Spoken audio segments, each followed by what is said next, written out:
does not allow even for a person to touch a weapon against a police officer, let alone using the weapon against the police officer. So we are talking about violent activities which cannot be tolerated. We are not talking about peaceful demonstrations, which are allowed under our constitution, and the people can express themselves.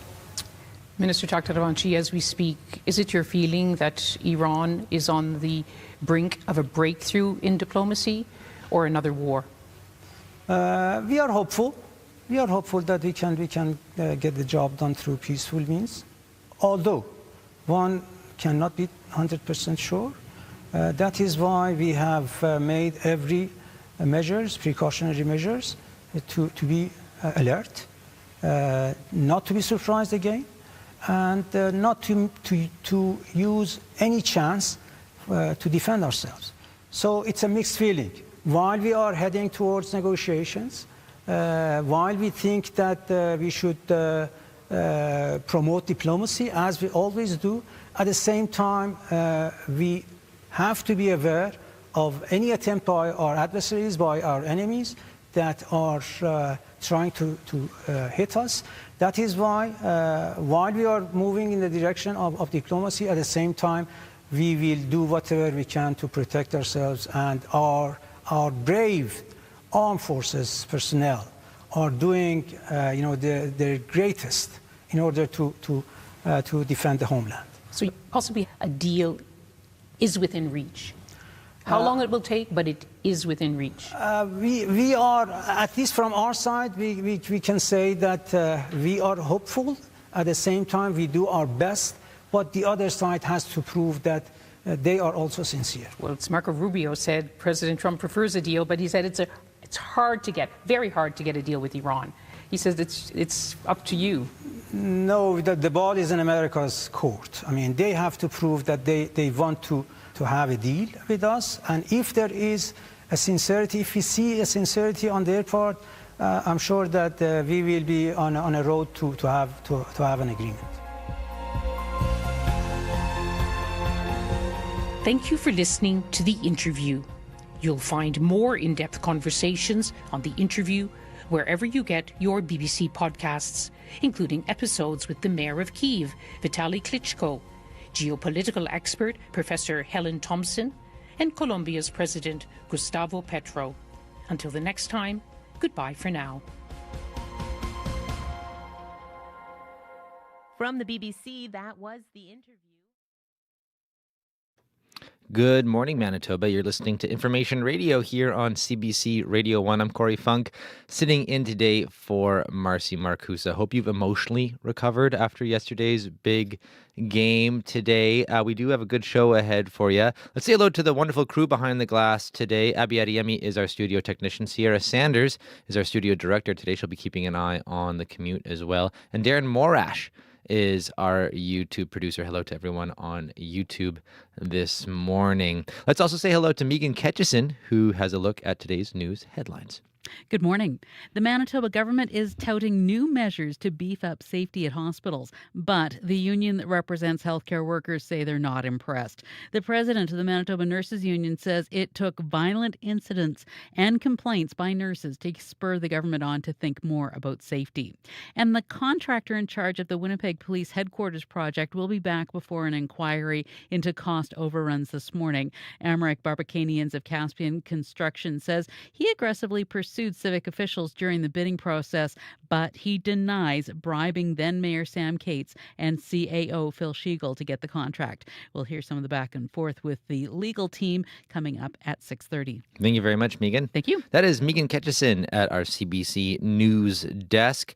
Stay tuned here on Information Radio. Lots of good stuff coming up on the show. Way after 8 o'clock, we're actually going to have an interesting story about how genealogists here in Manitoba are actually suddenly being inundated with requests from Americans trying to find proof of Canadian ancestry. Also, Alan Doyle is going to be joining us on the show after 7:30 today. He's on tour. He's actually coming to Winnipeg at the end of March. He's going to talk all about his new EP, his new music, and what he loves about visiting Winnipeg. That conversation coming up after 7:30. But this next half hour on the show, Cuba on the brink. The U.S. oil blockade is making daily life miserable. So what, if anything, should Canada do to help? We're going to have that conversation. But first, at 6:10, reflecting on the need for better mental health supports in the wake of Tumbler Ridge. We're going to speak with an advocate for the Canadian Mental Health Association.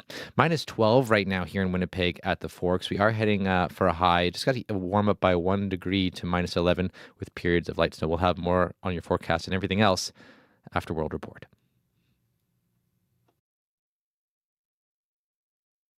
CBC's Being Black in Canada website? It's an online platform to explore the stories and experiences of Black Canadians across the country. A space for news, documentaries, arts and culture, Black achievement in sports, and so much more. Celebrating a uniquely Canadian perspective on Black issues with the cultural moments that matter to Black Canadians. Visit cbc.ca/Being Black in Canada.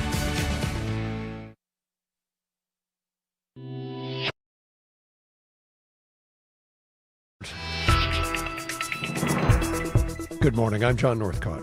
Alberta's Premier says the province is facing an unsustainable financial path. In a televised address last night, Danielle Smith linked a looming multi-billion-dollar deficit to a surge in newcomers and low oil prices. The speech comes just 1 week before her government tables its new budget. The Premier says she has a plan to address the crippling strain on social services, but as Aaron Collins reports, she wants the public to have the final say. Low oil prices combined with an out-of-control federal immigration policies are together driving unsustainable budget deficits. Alberta's Premier speaking directly to Albertans. In a televised address, Danielle Smith laying bare the province's finances. Alberta's bottom line battered by low oil prices, but Smith blaming an influx of people for the province being in the red, too. The fact is, Alberta taxpayers can no longer be asked to continue to subsidize the entire country, permit the federal government to flood our borders with new arrivals, and then give free access to our most generous in the country social programs to anyone who moves here. Smith says 600,000 more people came to Alberta in just the past 5 years. Growth, she says, the province can't afford. And the Premier says she wants to limit access to health care and education for newcomers who aren't permanent residents of Canada, potentially charging them fees for access. And Smith says she'll hold a referendum on the potential policy shift in October. Although there are some politicians and commentators that fear direct democracy, such as referendums, I do not. I trust the judgment of Albertans. All of this coming as another big question is looming in the province. Alberta separatists are working to put the question of whether Alberta should leave Canada to a referendum as well. Aaron Collins, CBC News, Calgary. Surrey's mayor is asking for more federal help as Canada moves to tackle a wave of extortion cases. The city is among the hardest hit in the country, with more than 50 cases reported this year alone. While Ottawa just pledged to use financial intelligence experts to track the money, Brenda Locke says the crisis needs more oversight. John Hernandez has the story. Extortion investigators are going to follow the money. That's according to federal officials who pledged Canada's Financial Intelligence Agency will partner with police and banks. Prime Minister Mark Carney says they'll analyze any suspicious transactions that could be linked to extortionists. Remember, these are often quite modest payments relative to the size of the financial system, but there is a pattern. Extortion cases in BC, Alberta, and Ontario are mounting, with criminals targeting households and businesses, often with gunfire and demanding cash. The crime wave has spread into Vancouver, where police announced 4 extortion investigations this week, the first for the city. Nina Krieger is BC's public safety minister. Extortion fundamentally is about money, and so being able to track the money is certainly important. Krieger says the victims in the Vancouver cases own businesses in the Fraser Valley, which has become ground zero for BC's extortion crisis. Surrey Mayor Brenda Locke welcomes Ottawa's latest supports, but says more needs to be done. I'll continue to call for the federal government to have a commissioner, if you will, somebody that's going to oversee all the pieces of this. This year, there's been more than 50 reported extortions in Surrey, 11 involving gunfire and 3 involving arsons. John Hernandez, CBC News, Surrey. Counterterrorism experts are urging parents to be more vigilant about what their children are doing in digital spaces. The warning follows news that a second youth in New Brunswick has been placed on a terrorism peace bond in just a few weeks. RCMP say the case involves a decentralized extremist group called the 764 Network. Police allege the organization uses gaming platforms to target minors and coerce them into dangerous behavior. Savannah Odd reports. Police are alleging a New Brunswick youth was involved in online terrorism activity related to 764. They say the young person's aim was to gain notoriety for the group, and allege they extorted victims to self-harm and threaten schools both in the province and in the United States. It's extremely disturbing what they're doing. David Hoffman is the Director of Criminology and Criminal Justice at the University of New Brunswick. He says 764 is a nihilistic violent extremism group known to target children and seek out blackmail material. They'll then use this blackmail to force the victim to engage in something like harming their pets, harming small animals, and videotaping them doing that, harming their siblings or harming themselves just for the sake of it. Matthew Kreiner, Executive Director at the Institute for Countering Digital Extremism, says it's critical that parents talk to their kids about their online activity. It's not meant to scare folks and say like, oh, this is running rampant throughout your communities, but rather to sort of raise the awareness. The young person in this case is under strict conditions, but police don't specify what those are. Earlier this month, another New Brunswick youth was placed on a peace bond for terrorism activity, then a first in the province. Police say the cases are not connected. Savannah Odd, CBC News, Fredericton. Donald Trump says he is ready to pull back the curtain on the government's most secretive files. In a social media post, the president announced he's ordering the release of all records related to extraterrestrial life and UFOs. Trump says the move is a response to what he calls tremendous public interest. For more on this, the CBC's Willie Lowry joins us from our Washington bureau. So, Willie, what can you tell us about this new directive from the president? The directive is pretty clear. In a brief post on social media, U.S. President Donald Trump instructing Secretary of Defense Pete Hegseth and other relevant agencies to begin the disclosure process. He said he'll be releasing all information on aliens, unidentified aerial phenomena, and unidentified flying objects out of an abundance of public interest. That decision comes shortly after he told reporters that he didn't know if aliens were real. I don't have an opinion on it. I never talk about it. A lot of people do. A lot of people believe it. So, Willie, all of this prompted by comments made by former President Barack Obama about the possibility of alien life. That is right. So this all started last week when former President Barack Obama went on Brian Tyler Cohen's podcast and said this. They're real, but I haven't seen them, and they're not being kept in... what is it? Area 51. Area 51. Area 51, of course, is a classified U.S. Air Force facility in Nevada and has long been the subject of conspiracy theories about just what might be hidden in it. Obama later clarified on Instagram that he was actually trying to stay in the spirit of the interview, adding that statistically, the universe is so vast that the odds are good there's life out there. Now, Trump says Obama disclosed classified information. Well, I don't know if they're real or not. I can tell you he gave classified information. He's not supposed to be doing that. He made a big mistake. A mistake that just may have inspired Trump to shed light on one of humanity's biggest questions. CBC's Willie Lowry in Washington. Thanks, Willie. My pleasure. And finally, the push for an Olympic hockey title is now solely in the hands of the men's national team. Following a silver medal finish for the Canadian women yesterday, the men set to face the defending champions from Finland this morning. The winners will head to the gold medal game on Sunday. But as Sarah Levitt reports from Italy, the big question heading into the game is whether Sidney Crosby will be on the bench or in the lineup. She scores! Megan Keller, the golden goal for USA! It was heartbreak for Canada's women's hockey team last night, losing to the United States in overtime of the finals. But the country is still in the running for hockey gold with the men's team. They take on Finland today in the semifinals. Forward Mitch Marner says they're ready. Yeah, they're a very good hockey team. They make a lot of good plays. They make it hard to get scoring chances. So we just got to do a good job moving our feet, moving the puck, not costing ourselves in turnovers. Both the U.S. and Canada had scares in the quarterfinals, with Canada forced into overtime against the Czech Republic and the U.S. besting Sweden also in OT. And still a question mark if captain Sidney Crosby will be playing. He was injured in the game against the Czech Republic. John Cooper is the head coach. He's being looked at by the best of the best right now. I would by no means consider him out for the Olympics. The U.S. takes on Slovakia with the gold medal game set to take place on the last day of the Milano Cortina Winter Olympics Sunday. Sarah Levitt, CBC News, Livigno, Italy.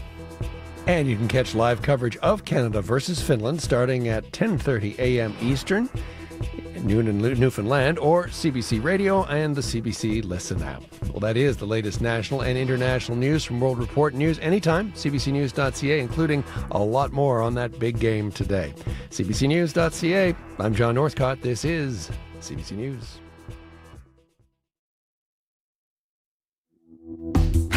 Good morning, Manitoba. You're listening to Information Radio here on CBC Radio 1. I'm Corey Funk, sitting in today for Marcy Marcusa. Happy Friday. Coming up this hour on the show, Cubans are struggling under an oil blockade by the United States. Canada wants to help, but the politics are complicated. We're going to hear more from a Canadian expert on Cuba. That's coming up later this hour. Also, there is a new world leader in sales in the retail world. They've taken over Walmart in the rankings. We're going to hear who that is in our business report. But first, here on Information Radio, reflecting on the need for better mental health supports in the wake of Tumbler Ridge. We're going to speak to an advocate from the Canadian Mental Health Association about what needs to be done. That's all coming up right here on InfoRad. 6:11 right now. Let's check in with Megan Ketchison with a look at news headlines. Well, good morning. Surging costs in healthcare are forcing Manitoba's government to find more money. The province approved a $200 million special warrant to cover these costs, which aren't accounted for in the last budget. The costs involve doctors, pharmacare, and capital projects. We'll hear more from the finance minister. And we'll also get reaction from Thompson about new partners coming forward to operate the nickel mine in that city. The group plans to invest up to $280 million in the mine, possibly doubling its output in 5 years. We'll hear from the president of the United Steelworkers on what that will mean for his members. That's coming up at 6:30. Thank you very much, Megan. Thank you.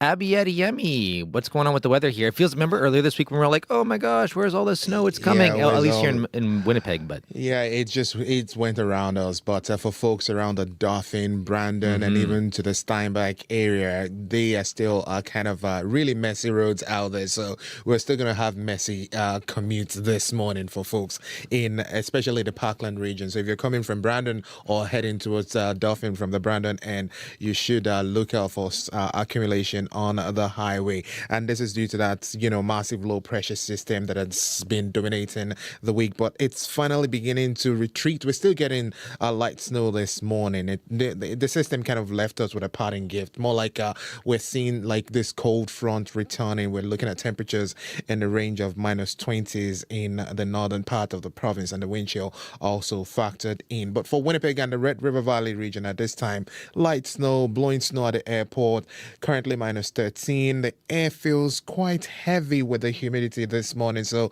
you might want to take that into consideration if it affects you. And we're noticing the winds coming from the northwest, which will push our wind chill down to about minus 20 this morning. We're looking at a daytime high of minus 11 with periods of, on and off light snow in the city through this morning, and then we'll begin to see the skies clear as we get into the overnight period. Across the southern regions, temperatures near minus 18 at this time, and temperatures will stay mostly around minus 18 in most of the regions. Up north, we're seeing bone chilling minus 26 in the Par, and if you look towards Lynn Lake this morning, minus 31 at times, and the dangerous wind chill close to minus 40, which means frostbite in minutes. But for Winnipeg, we are sitting sitting at -13 at this time. Light snow, and we notice some drift at the airport. Thank you very much, Abby. Thank you. Sierra Sanders is in with Look at the Commute. Hello. Hello, Corey. Not too much going on out there. It's pretty quiet so far. No calls on the commuter line or any situations to let you know about. But if that changes and there's something that pops up on your commute this morning, whether you are here in the city or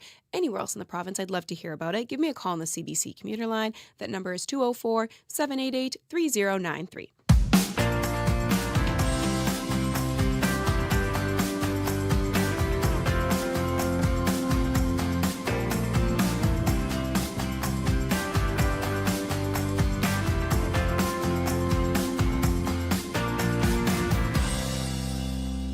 Well, it's been more than a week since the mass shooting in Tumbler Ridge, BC. And as details emerge about the killer's life, there are questions about the challenges her family faced trying to access mental health support for the 18-year-old.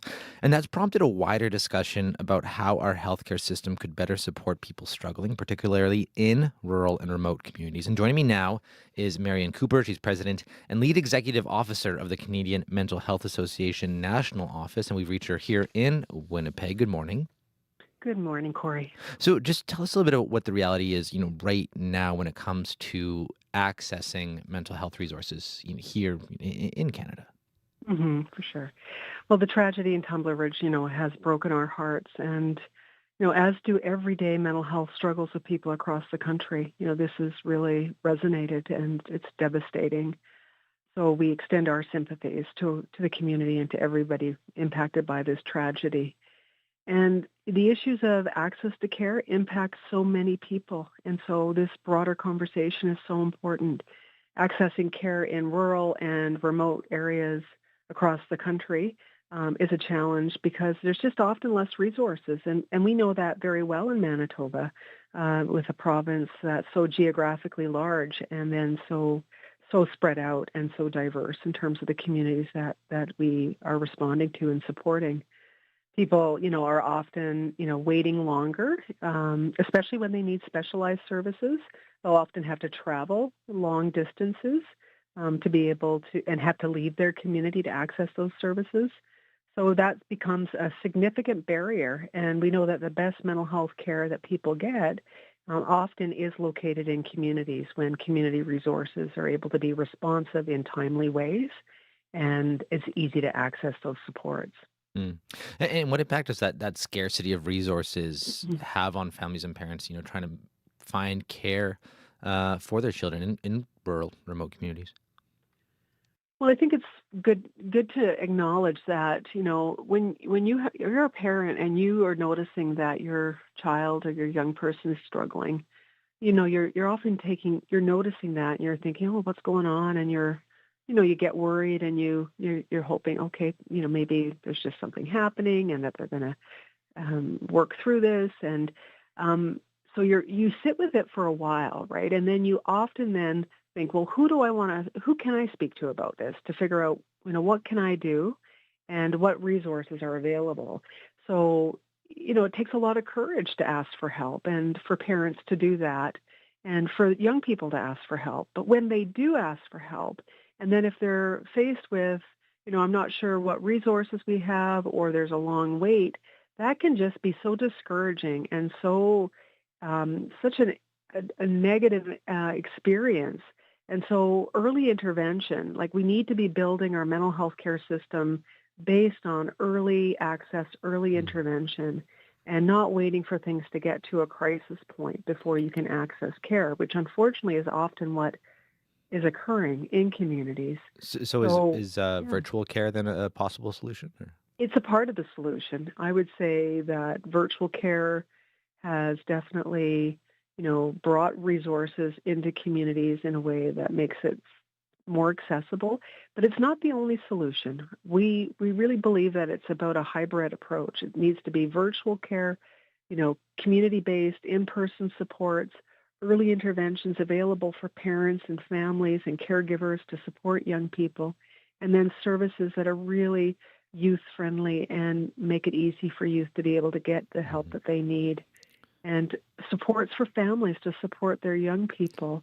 And even if your young person is struggling to be willing to access help, the burden and tremendous stress that sits with parents was as they try to kind of encourage their young person has its toll. So we really need to make available to families supports for them and their own well-being and how to support them in their parenting of their young person who is struggling. Even if the resources are there, let's say we get things in place for everyone, there's still the issue of finances, right? People don't have private insurance. How do you solve that issue, right? Well, this is about, a commitment to a publicly funded mental health care system. And, many people are seeking private care and paying out of pocket and sometimes paying on their credit card, to see a psychologist or another mental health provider. And some people can afford to do that. Some might be able to do it for a short while, but the financial strain that's attached to that for most people, it's not a sustainable solution. In our country and in provinces and territories throughout Canada, we're spending on average about 6.3% of the overall health budget on our mental health care system, where we should be spending about 12%. And, that's what we see in other countries where they don't see the same level of gaps and challenges that we see here in Canada because they're investing 12%. So we need to close that gap and get more investments in our mental health care system and to ensure that those resources land in communities across the country and across the province of Manitoba. Well, Marion, we'll leave it there. Thanks so much for your time this morning. Thank you, Corey. Take care. Marion Cooper is president and lead executive officer of the Canadian Mental Health Association National Office. We reached her here in Winnipeg. Hi, I'm Saroja Coelho, host of the Saturday afternoon call-in show, Just Asking. And I'm Ian Hannamansing, host of the Sunday afternoon call-in show, Cross Country Checkup. Whether it's world events or what's happening in your backyard, every weekend we connect Canada live. That's Just Asking with Saroja Coelho, Saturday afternoons at 4 Eastern. And Cross Country Checkup with Ian Hannamansing, Sunday afternoons at 4 Eastern on CBC Radio 1. Well, it is minus 13 right now here in Winnipeg. We're going to be warming up to minus 11 today, periods of light snow, but it's going to get kind of colder over the weekend, minus 12 tomorrow, and then minus 17, but sunny on Sunday, so a little bit chillier. But we do have a song here to warm me up. Winnipeg's own Indigenous singer-songwriter J.C. Campbell released his latest single, Warm, in 2025. With it's got a bluesy harmonica vibe to it, and it kind of reflects Campbell's soulful take on moving forward in life. Have a listen. This is J.C. Campbell with Warm.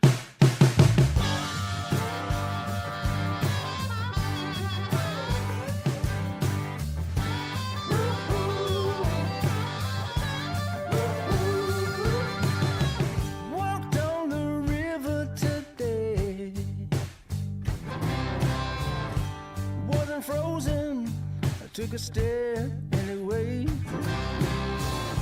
The water was cold as a river could be, but I was warm, warm.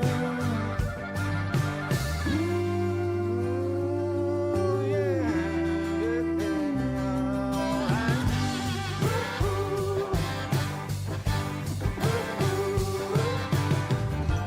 Took a ride down old memory lane. I was sad and happy for the mistakes I made. Reminded me of all the ways I was wrong. But I don't know, I was young.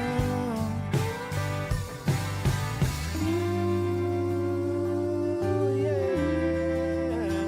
Can you hear it?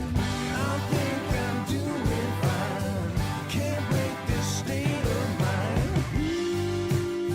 Can you feel it?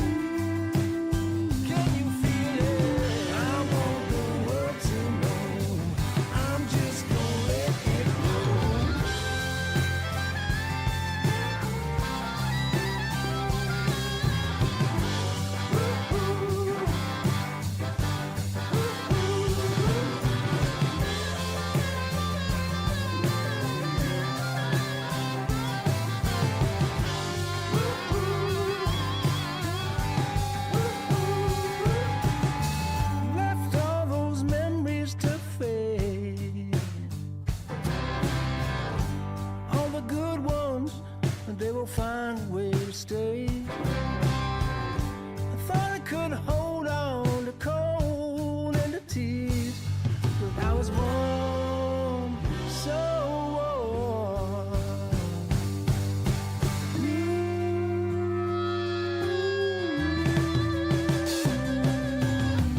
I think I'm doing fine. Can't break this state of mind. I'm on my way back. I won't go much too long. I'm just gonna let it go. That's Winnipeg's own JC Campbell with Warm. Well, 6:24 here. Stay tuned because coming up after your Olympic update and the local Winnipeg news, we're going to have our business report and we're going to learn that the world's biggest food company doesn't want to make ice cream anymore. We're going to learn why.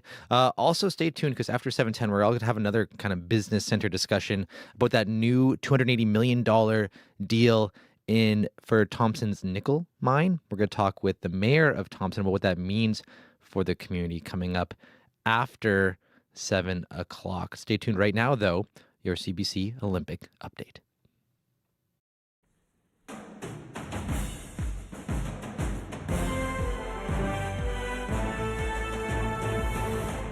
Buon Venerdì. Happy Friday. I'm Scott Regehr with your Olympic Games report. With the weekend beckoning, I hope you're listening while enjoying an espresso and biscotti or some other sweet Italian treat. It'll help balance out the not-so-sweet news in ski cross this morning.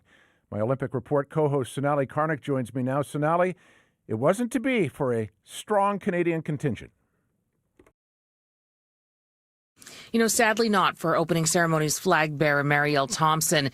She didn't move on today. The BC native is one of the best ski cross athletes in history, including being a past Olympic champion. 12 years ago in Sochi, she won gold. She's the comeback queen in this sport, Scott. You know, Thompson missed the 2018 games because of injury and came back to win a silver in Beijing. She had an injury last season as well and came back this season with great results. And, you know, it's also the end of the road for Ottawa's Hannah Schmidt at her second Olympics, and she has also battled back from a number of injuries. One other athlete we were watching was Brittany Phelan. This is her fourth Olympics. She won silver in 2018 in this event, and I'm sure a lot of people in the Laurentian town of Sénégat-des-Monts watched her race growing up. It's a ski-mad part of the country where you probably learn to ski before you walk. She's also one of the best in the world, but did not move on to race for a medal. Germany's Daniela Mayer just won the gold medal. Thanks, Sonali Karnik. Meanwhile, Canada's next hope when it comes to a possible podium finish today is on the oval. The clock stops when the third athlete crosses the line. The big three have done it. Gold for the Canadians. Back-to-back Olympic champions. After helping Canada defend gold in the team pursuit, Yvonne Blondin goes for some individual hardware this morning. The Ottawa native competes in the 1,500 meters. Though she's not considered one of the favorites, Blondin did win World Cup bronze at this distance as recently as December. She will race at 10:30 this morning Eastern. Meanwhile, the country's short track team looks to continue what has been a very successful game so far. The Ice Maples, as they're known, have collected 6 medals to date, with more in the offing this afternoon. CBC's Devin Haru is in Milano and tells us who to watch out for. At the beginning of the Olympics, the Canadian short track speed skaters made it very clear that their goal was to make history in Milano by surpassing the Canadian single games medal haul in short track speed skating that was set in 2002, 6 medals in Salt Lake City. So far, the Canadians with 2 remaining medal events. Let's get into it on the men's side of things. A 5,000-meter relay. 4 years ago, Canadian men skated to gold. They want to repeat that performance in Milano. On the women's side of things, the story has become Moncton, New Brunswick's Courtney Sareau, 4 medals so far, trying to become just the second Canadian ever to win 5 Winter Olympic medals at a single games. The other, Cindy Clausen. She did it 20 years ago in Italy. It's all coming to a crescendo on the ice for the Canadian short track speed skaters. For CBC Olympics in Milano, I'm Devin Haru. The men's hockey tournament is reaching a crescendo of its own. Canada meets Finland in the semifinals this morning. The Finns needed a dramatic comeback to win in overtime in their last game to make it through, which is, of course, exactly what Canada required to do the same. Mitch Marner through to the net, scores! Game winner! Team Canada headed to the semis. Mitch Marner with a goal that saved Canada from a massive upset against the Czechs, a goal that resulted in massive relief around the country. The Canadians will hope things are more straightforward than this morning in the semifinal, which CBC Radio will air live starting at 10:30 Eastern. I plan to watch it with an espresso and a slice of tiramisu. Not just because it's Italian, but because it's a dessert, and dessert spelled backwards, stressed. That is your Olympic Games report this hour. I'm Scott Reguer.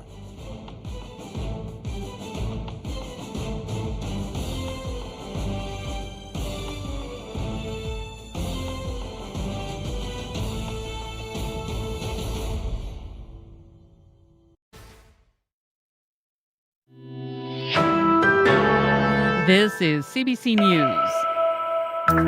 Good morning. I'm Megan Ketchison in Winnipeg. At 6:30, we have light snow, minus 14 with a wind chill of minus 25. Periods of light snow today, high of minus 11. Surging costs in healthcare are forcing Manitoba's government to find more money. The province approved a $2 million special warrant to cover these costs, which weren't accounted for in the last budget. The costs involved doctors, pharmacare, and capital projects. Adrian Sala is the finance minister. He says these expenses are the costs of building up the healthcare system. We're seeing a bit more pressure there than expected and in some other areas. But again, this is what Manitobans want to see. They want to see their government continue to commit to making healthcare more accessible, more available, and I think represents really our success on that front this year. Manitoba is grappling with a projected deficit this year of $1.6 billion. That's more than double the original projections. The Manitoba government is touting new measures to beef up safety at hospitals, but the unions that represent healthcare workers say they're not impressed. Healthcare Minister Uzoma Esaguera says the province will hire more institutional safety officers, and it's rolling out an app to give patients and workers a direct line to security staff. Darlene Jackson is the president of the Manitoba Nurses Union. She says it took violent incidents and complaints by nurses to spur the government to think more about safety. It is great to see all the initiatives that happen, but they have come from implacable advocating and demands from nurses who are saying we deserve a safe place to work in and our patients deserve a safe place to receive care. The MNU voted 6 months ago to grey-list Health Sciences Centre due to fears for nurses' safety. Jackson says the union needs more concrete commitments before it will consider lifting it. The contractor in charge of the Winnipeg Police Headquarters project will be back before an inquiry into cost overruns this morning. Armit Babakanians of Caspian Construction says he aggressively pursued civic officials during the bidding process, but he denies bribing then-Mayor Sam Cates and CAO Phil Shiegel to get the contract. Inquiry counsel Heather Leonoff walked Babakanians through his emails from 2011, including one where he refers to an unusual conversation with Shiegel. Did you at the time think that Mr. Shiegel was asking you to give him money and to give Mr. Cates money? I thought I heard 2 and 2, okay? And 2 and 2 what? Well, that's exactly. So I never expanded on it. I never said anything, and I just left it that way. A Manitoba court ruled in 2022 that Babakanians and Shiegel concocted a land deal in Arizona to cover up the bribe. Babakanians admitted he had no documentation for the land. He bought it. Another lawsuit has been filed against Ford by Manitoba Public Insurance over a block heater fire. MPI previously sued Ford and other vehicle makers, claiming the vehicle's block heater caused a fire. The most recent claim was filed last week. It says a 2018 Ford Escape was parked outside a detached garage in Pilot Mound when it caught fire. The block heater was plugged in. A second vehicle parked outside was also damaged. Ford declined to comment on the case while it's before the courts. In January, Transport Canada issued a block heater safety recall for the 2018 Escape. New partners have come forward to operate the nickel mine in Thompson. Current owners Vale are teaming up with Toronto-based Exero Minerals, New York-based Orion Resource Partners, and the federal government's Canada Growth Fund. The group plans to invest up to $280 million in the mine, possibly doubling its output in 5 years. Warren Lukey is the president of the United Steelworkers Local, the union representing roughly 500 people now working at the mine. A lot of people are starting to wonder what they should do, whether to stay, whether to start looking for another job. So with this announcement, there's a promise to go and do the development work that'll see the deeper ore body getting mined, which means work for everybody. The mine in Thompson is Manitoba's biggest producer of nickel and one of Canada's largest nickel mines. A Manitoba physician says a safe supply program running in Winnipeg aims to prevent deaths caused by toxic street drugs. Dr. Shelley Turner is the medical director for the Main Street Project's community-supported opioid access program. She says it provides people addicted primarily to opioids a prescribed daily amount of hydromorphone. Turner says there are currently 5 participants, and she'd like to see that grow to 10 by the end of the year. We need to be able to support people in community that are using drugs. We need to treat people where they are who use drugs, and we need to re-educate ourselves as a society as to what's important. The stigma associated with people who use drugs is horrifying. Main Street Project says as of the spring, the program will have been running for 2 years. And that's the CBC News from Winnipeg. You can always find more on our website at cbc.ca/Manitoba. Thank you very much, Megan. Thank you. That's Megan Ketchison at our CBC News Desk. I'm Corey Funk sitting in today for Marcy Marcusa. Abby Adeyemi is in with a look at the weather. Hello. Hello, Corey. Tracking it across the province, and I see light snow touching almost every region in the province this morning. But the drama is different in the northern part of the province where we have extreme cold there. We're talking about wind chills and the values close to minus 40 as we speak at this time. For Winnipeg and, regions around the Red River Valley area, we're looking at minus 13s, minus 14s, depending on where you are. We're seeing light snow and drifting snow right now. It's going to be making it messy for your morning commute, so take that into consideration. And we're looking at these periods of snow all day with some breezy conditions coming from the northwest. Temperatures will hover around minus 13 all through the day, and we'll see a high get close to minus 11. And then tonight it's going to stay mainly cloudy as we drop to about minus 19, minus 18. More good chance of light snow tomorrow. For the Pembina Valley region, tracking it from Morden all the way towards Port La Prairie this morning, we're looking at minus 16 at this time, also experiencing periods of light snow and a breezy high of about minus 12 later in the day. Heading west towards Brandon, minus 19, light snow also there. We see wind chill close to minus 30 this morning, which means there's a risk of frostbite in play. For regions around Dauphin, minus 18s, minus 19s, we're seeing mainly cloudy conditions there. Highs around minus 16.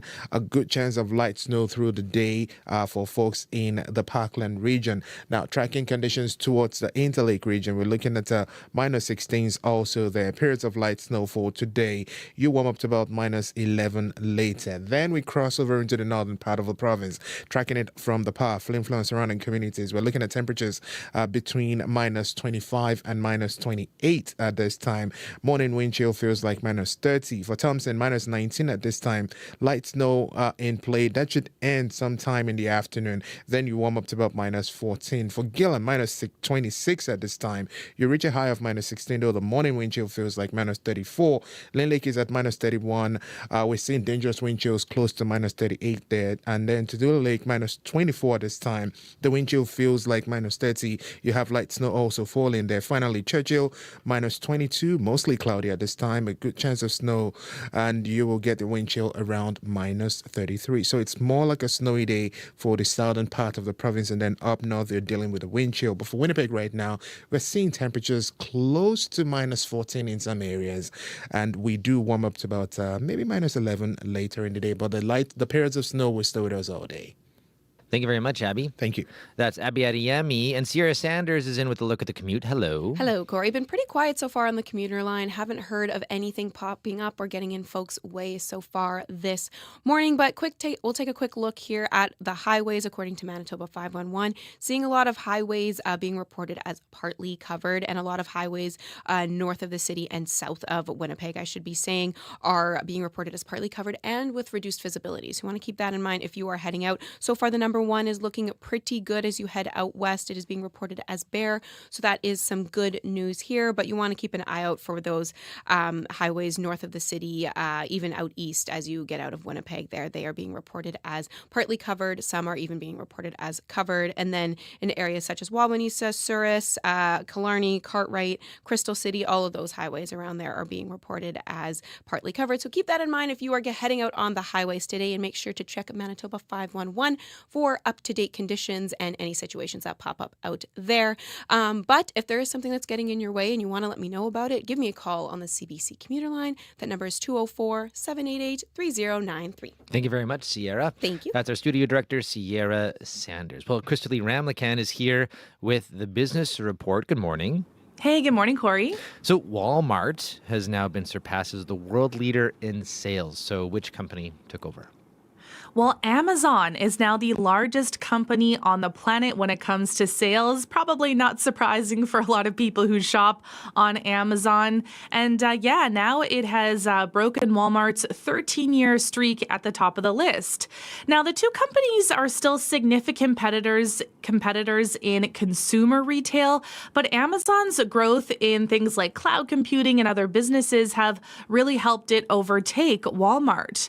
Now, Jeff Bezos started Amazon in 1994 as an online bookstore, but now the company brings in billions from its web services division, which provides computing, storage, and artificial intelligence options to companies and governments around the world.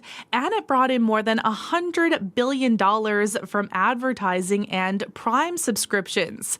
Now, despite Amazon's rapid rise, Walmart has adapted and is in its strongest shape in years. Walmart's stock recently surpassed $1 trillion, the first traditional retailer to hit that mark. And Walmart also moved its stock listing to the NASDAQ, signaling it wants to be thought of as a tech company. And Walmart's business has been surging, led by households turning to the retailer to try to save money. I'm surprised actually they held the title for that. I would have just assumed if you were to ask me like a quiz, I would have said like Amazon was the top retailer. But Walmart, wow, didn't know that. Let's stick with retail though. A Canadian fashion brand is taking over an American one. Yes, that's right. So Aritzia says it has purchased U.S. fashion retailer Fred Segal. So the Vancouver-based company did not share the value or terms of the deal. And Aritzia is also leasing Fred Segal's iconic Melrose Avenue property in Los Angeles. So it hasn't revealed what it's going to do with the brand yet, but it plans to eventually turn the property into a space for curated products and immersive experiences. Fred Segal has been known for selling trendy clothes that garnered celebrity customers and made the brand a cultural touchstone. The company dates back to the 1960s, but changed hands several times before closing its doors recently. And finally, the world's biggest food company doesn't want to make ice cream anymore. Yes, that's right. So Nestle plans to sell its remaining ice cream business, including the Canadian market. So the division includes brands such as Haagen-Dazs and Drumstick. But, the frozen treats aren't going too far. Nestle plans to sell to its joint venture partner, UK-based Frenary, over the next year. And in 2019, it also sold its U.S. ice cream business to the same partner. Now, the move comes as the maker of Nespresso and Kit Kat bars looks to simplify its sprawling operations. Nestle says it's going to focus on coffee, pet care, nutrition, and food and snacks. And, Nestle is not the first major company to ditch ice cream, which brings season-dependent demand and the need for a supply chain that can support frozen goods. Unilever spun off its ice cream unit in December, creating the largest ice cream company in the world, the Magnum Ice Cream Company, because it wanted to focus on fewer products. And Nestle is also cutting around 16,000 jobs right now as it works to slash costs, including through automation and the use of artificial intelligence. And the company has also grappled with an infant formula recall that it expects to drag on sales growth this year. Thank you very much, Krista Lee. Thanks, Corey. That was Krista Lee Ramlakan with your business news.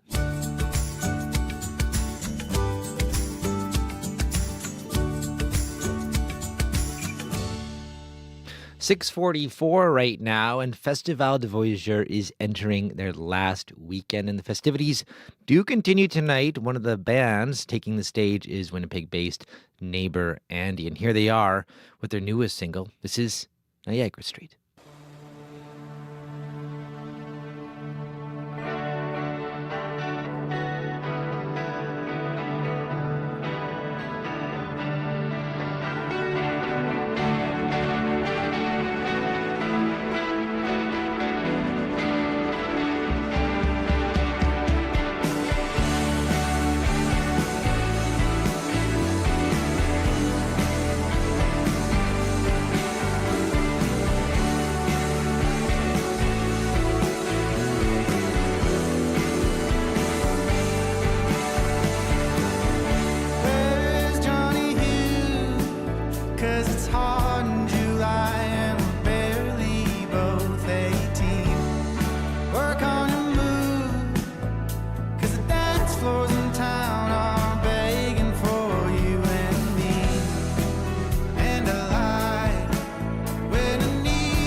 It was like, bop, bop, bop, bop.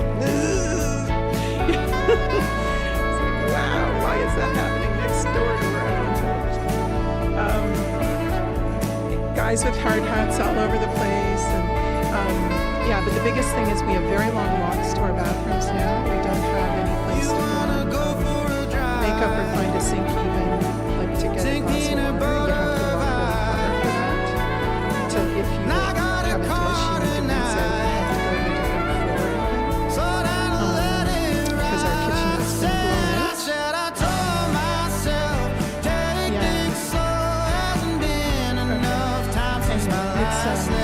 out. We just basically work it through both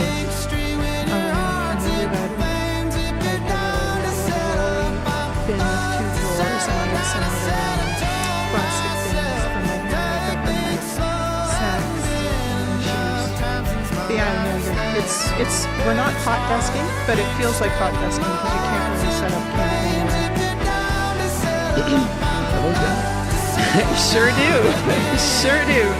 Okay, so this is a 3-question hit, and I've written shorter answers, and I don't know if I like this new world where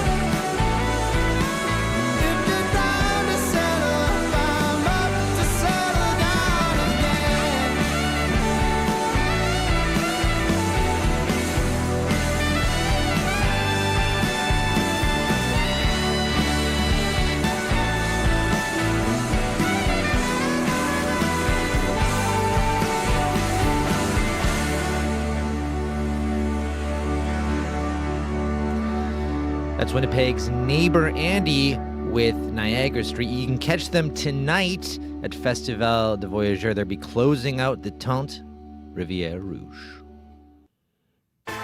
It's time to get loud, Canada, because Milano Cortina 2026 isn't just on your screen. It's happening across the country, and you're invited to join the celebration. CBC is hosting free live events packed with family fun, games, and activities, and full-on Team Canada energy. So get off the couch, come on down, and let's celebrate the games together. To find events near you, visit cbc.ca/experiences. Minus 13 right now at the Forks, heading to a high today of minus 11. Periods of light snow. And speaking of the Forks, next Wednesday, this time, we're going to be down on the Assiniboine River, right in the historic port at the Forks with a live show. Marcy Marcusa is hosting. I'll be there as well. Potentially riding a Zamboni up and down the river, maybe going for a skate, talking to commuters. We're going to talk about Winnipeg as a winter city. What's great about it and what can be better to make Winnipeg a winter city that everyone can enjoy and get out. We're going to talk to active commuters.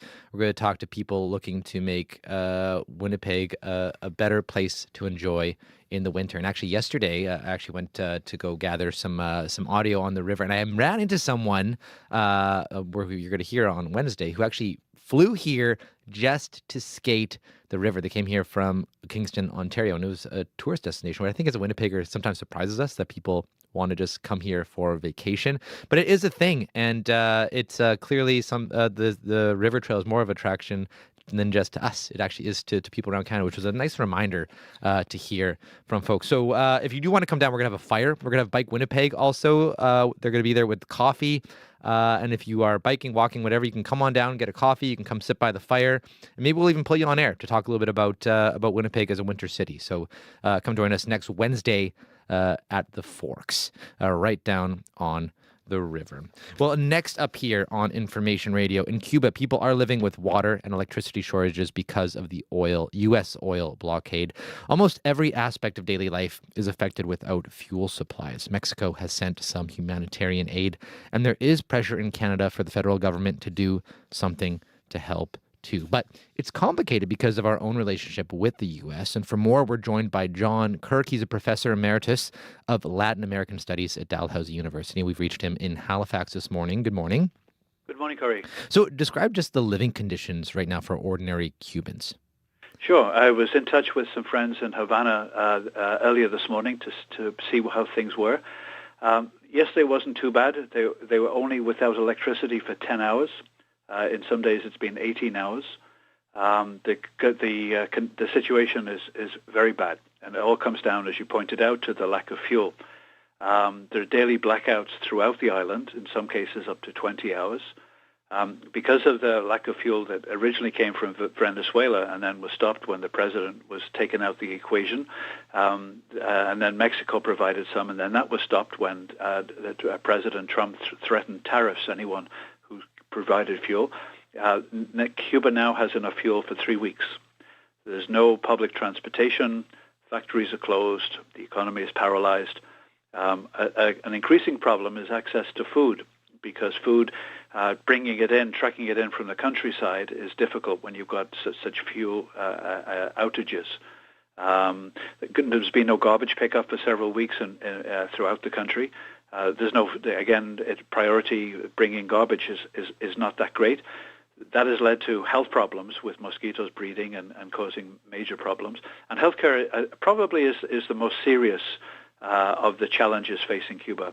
Cuban media yesterday had the story that there are approximately 37,000 pregnant women who are unable to have an ultrasound. Things that we take for granted, but again, if there's no fuel for the generators, then that makes it difficult. So getting an X-ray, getting a CT scan has become very, very difficult, and only emergency surgery is being provided in the hospitals.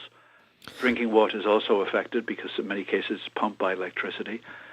Schools, universities have been closed down. So the situation is very grim indeed. And as I mentioned, it's estimated there's enough fuel for 3 weeks. So what's the position of the Canadian government when it comes to sending humanitarian aid then? Because clearly they need some kind of help. Yeah, the help is very obvious. The Mexican government has been very, very supportive. Canadian government so far has talked the talk, but it has been, in the past, to be fair, Canada has been extremely supportive when there's been a natural disaster such as hurricanes or flooding.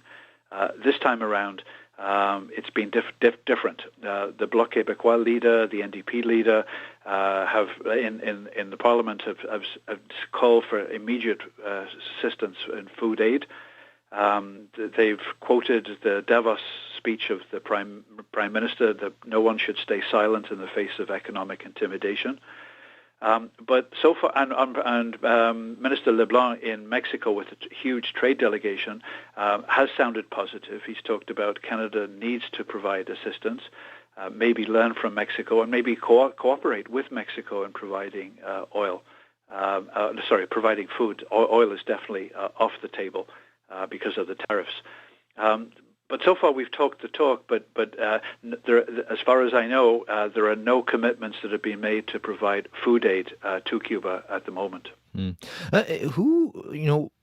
terms of the U.S.'s role in all of this, the situation that Cuba's in, how do you see it? Do you see it? Is there any evidence that this was, part of the intention of the U.S. when they put the blockade on Venezuela to also, economically cripple Cuba as well, or is this just kind of a byproduct or side effect of that?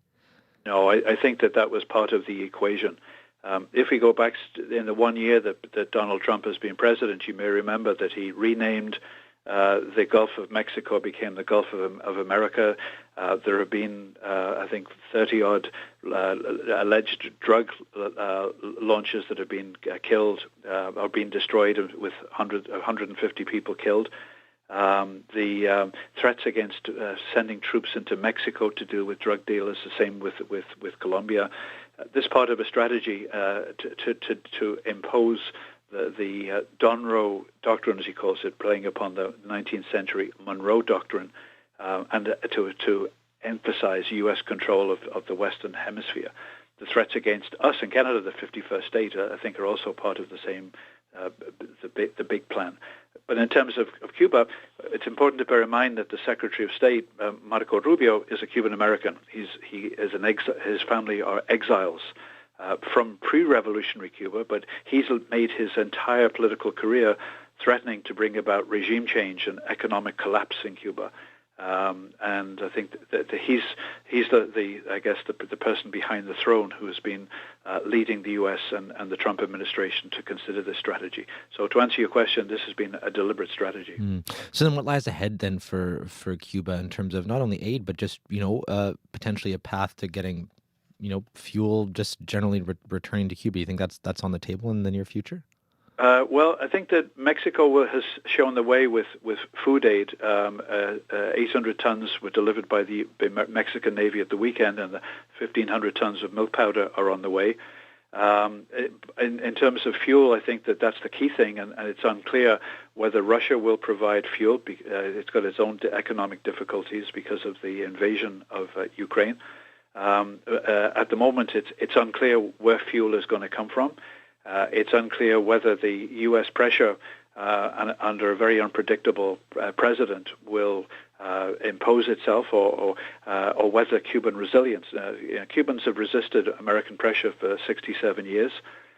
This time is different because of the humanitarian crisis. So it's unclear where things are going. What is clear is that there is an impending humanitarian crisis. Well, we'll have to leave it there. John, thanks for your time this morning. Thank you, Corey. John Kirk is a professor emeritus of Latin American Studies at Dalhousie University. We reached him in Halifax. Stay tuned. Coming up after World Report, after 7, we're going to dig deep with Thompson's mayor chatting about a $280 million boost to the community's nickel mine. So that's coming up. She joins us live. Also, Alan Doyle is going to be on the show after 7:30 to talk about his new music and his tour that is coming through Winnipeg and why he, after all these years of making people dance with his music, he himself can't dance himself. So that conversation coming up. But right now, though, Megan Ketchison is in with a look at news headlines. Well, the union representing Manitoba nurses says it welcomes steps being taken to make hospitals safer, but insists the province needs to do more. And another lawsuit has been filed against Ford by Manitoba Public Insurance over a block heater fire. MPI previously sued Ford and other vehicle makers, claiming the vehicle's block heaters caused the fire. The most recent claim was filed last week after a 2018 Ford Escape that was plugged in caught fire in Pilot Mound. Thank you very much, Megan. You're welcome. Well, stay tuned here on InfoRad. As for right now, though, commute is looking okay so far. Might be a little snowy on the highways in terms of maybe in western Manitoba, maybe a little bit north of the city as well. You can give us a call, 204-788-3093 if you do see something going on. But other than that, if you want to keep an eye on the weather, it is minus 13 right now in Winnipeg, heading for a high today of minus 11. I'm Corey Funk, in for Marcy Marcusa. We'll see you after World Report.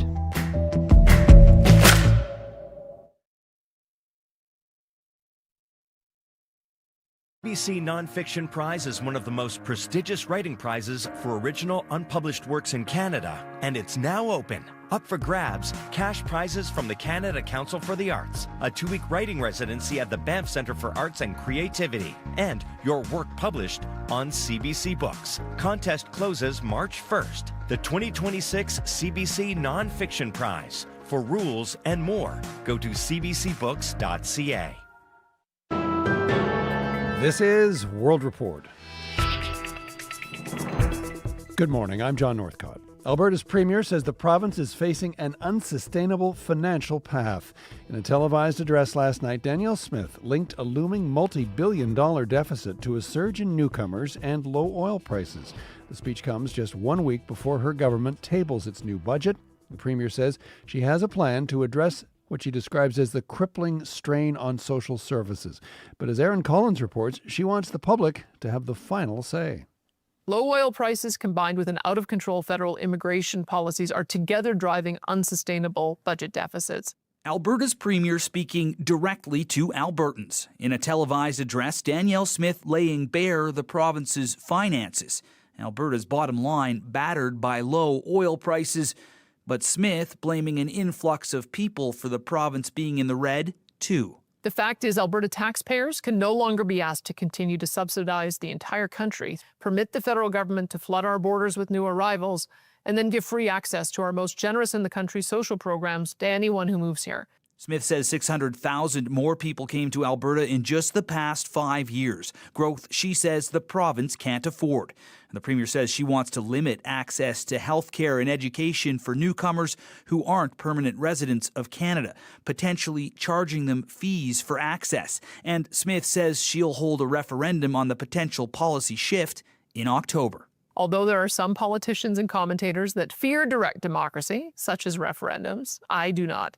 I trust the judgment of Albertans.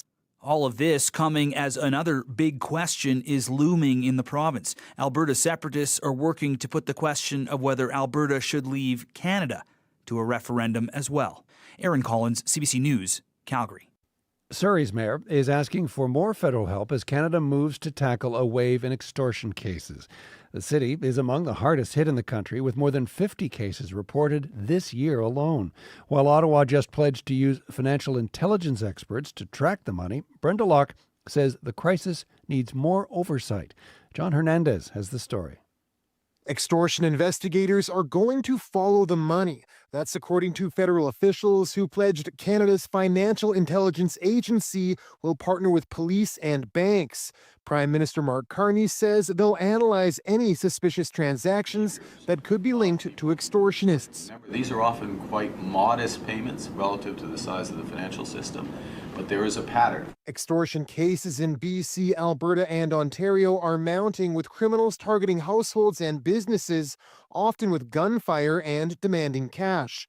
The crime wave has spread into Vancouver, where police announced 4 extortion investigations this week, the first for the city. Nina Krieger is BC's public safety minister. Extortion fundamentally is about money, and so being able to track the money is certainly important. Krieger says the victims in the Vancouver cases own businesses in the Fraser Valley, which has become ground zero for BC's extortion crisis.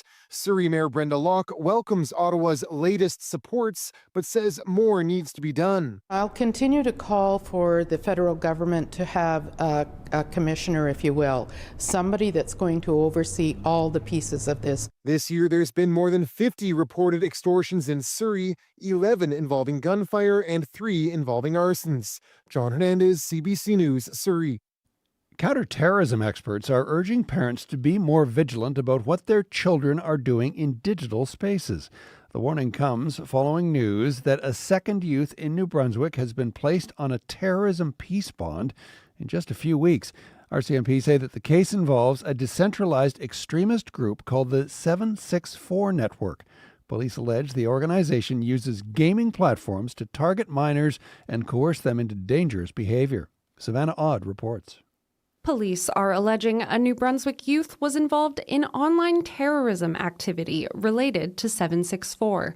They say the young person's aim was to gain notoriety for the group, and allege they extorted victims to self-harm and threaten schools both in the province and in the United States. It's extremely disturbing what they're doing. David Hoffman is the Director of Criminology and Criminal Justice at the University of New Brunswick. He says 764 is a nihilistic violent extremism group known to target children and seek out blackmail material. They'll then use this blackmail to force the victim to engage in something like harming their pets, harming small animals, and videotaping them doing that, harming their siblings or harming themselves, just for the sake of it. Matthew Kreiner, Executive Director at the Institute for Countering Digital Extremism, says it's critical that parents talk to their kids about their online activity. It's not meant to scare folks and say like, oh, this is running rampant throughout your communities, but rather to sort of raise the awareness. The young person in this case is under strict conditions, but police don't specify what those are. Earlier this month, another New Brunswick youth was placed on a peace bond for terrorism activity, then a first in the province. Police say the cases are not connected. Savannah Odd, CBC News, Fredericton. Donald Trump says he is ready to pull back the curtain on the government's most secretive files. In a social media post, the president announced he is ordering the release of all records related to extraterrestrial life and UFOs. Trump says the move is in response to what he describes as tremendous public interest. For more on this, the CBC's Willie Lowry joins us from our Washington bureau. So, Willie, what can you tell us about this new directive from the president? The directive is pretty clear. In a brief post on social media, U.S. President Donald Trump instructing Secretary of Defense Pete Hegseth and other relevant agencies to begin the disclosure process. He said he'll be releasing all information on aliens, unidentified aerial phenomena, and unidentified flying objects out of an abundance of public interest. That decision comes shortly after he told reporters that he didn't know if aliens were real. I don't have an opinion on it. I never talk about it. A lot of people do. A lot of people believe it. So, Willie, all of this prompted by comments made by former President Barack Obama about the possibility of alien life. That is right. So this all started last week when former President Barack Obama went on Brian Tyler Cohen's podcast and said this. They're real, but I haven't seen them, and they're not being kept in... what is it? Area 51. Area 51. Area 51, of course, is a classified U.S. Air Force facility in Nevada and has long been the subject of conspiracy theories about just what might be hidden in it. Obama later clarified on Instagram that he was actually trying to stay in the spirit of the interview, adding that statistically, the universe is so vast that the odds are good there's life out there. Now, Trump says Obama disclosed classified information. Well, I don't know if they're real or not. I can tell you he gave classified information. He's not supposed to be doing that. He made a big mistake. A mistake that just may have inspired Trump to shed light on one of humanity's biggest questions. CBC's Willie Lowry in Washington. Thanks, Willie. My pleasure. And finally, the push for an Olympic hockey title is now solely in the hands of the men's national team. Following a silver medal finish for the Canadian women yesterday, the men are set to face the defending champions from Finland this morning. The winner will head to the gold medal game on Sunday. But as Sarah Levitt reports from Italy, the big question heading into the game is whether Sidney Crosby will be on the bench or in the lineup. She scores! Megan Keller, the golden goal for USA! It was heartbreak for Canada's women's hockey team last night, losing to the United States in overtime of the finals. But the country is still in the running for hockey gold with the men's team. They take on Finland today in the semifinals. Forward Mitch Marner says they're ready. Yeah, they're a very good hockey team. They make a lot of good plays. They make it hard to get scoring chances. So we just got to do a good job of moving our feet, moving the puck, not costing ourselves in turnovers. Both the U.S. and Canada had scares in the quarterfinals, with Canada forced into overtime against the Czech Republic and the U.S. besting Sweden also in OT. And still a question mark if captain Sidney Crosby will be playing. He was injured in the game against the Czech Republic. John Cooper is the head coach. He's being looked at by the best of the best right now. I would by no means consider him out for the Olympics. The U.S. takes on Slovakia with the gold medal game set to take place on the last day of the Milano Cortina Winter Olympics Sunday. Sarah Levitt, CBC News, Livigno, Italy. And you can catch live coverage of Canada versus Finland starting at 10:30 a.m. Eastern, noon in Newfoundland, CBC Radio, and the CBC Listen app. That is the latest national and international news from World Report. News anytime. Our website, cbcnews.ca, including lots more on that big game coming up in just a little while. I'm John Northcott. This is CBC News. Yes, that big game coming up. We're going to broadcast it right here on CBC Radio 1, Canada versus Finland in the semifinal. That starts today at 9:30. I'm Corey Funk, in for Marcy Marcusa. You're listening to Information Radio, and coming up this hour on the show, the mayor of Winnipeg wants to work with the province to bring in more money following what other cities are doing. We're going to hear from the Canadian Urban Institute on the difference it can make when a city doesn't just rely on property taxes, but also gets a piece of the province's PST. That's coming up at 7:50. Also, Alan Doyle's latest project is made to get an audience up and dancing, but can he dance himself? We're going to talk with Alan Doyle. He's going to join us live on the show after 7:30 to talk about his new EP and his tour that's coming through Winnipeg in March. But first, this hour on the show, we're going to hear from the mayor of Thompson about what the $280 million deal means for her city's nickel mine and the community. But first, let's check in with Megan Ketchison with a look at news headlines. Good morning, Megan. Good morning, Corey. Well, we'll hear from the union representing workers at Manitoba's largest nickel mine about what it thinks about a deal worked out to run it. Yesterday, new partners were announced for the Thompson mine. They plan to invest up to $280 million in the mine, possibly doubling its output in 5 years. The president of the United Steelworkers Local says a lot of people before were wondering if they should start looking for other work. And he says this announcement means there is a promise for work for everyone. And a Manitoba physician would like to see more people using a safe supply program aimed at preventing deaths caused by toxic street drugs. The medical director for Main Street Project's community-supported opioid access program says it provides people addicted primarily to opioids a prescribed daily amount of hydromorphone. Currently, there are 5 people in the program, and the director would like to see that grow to 10 by the end of the year. And I'll more at 7:30. Thank you very much, Megan. You're sure about that now? I'm pretty sure. We Is that both muscle have curly memory? hair.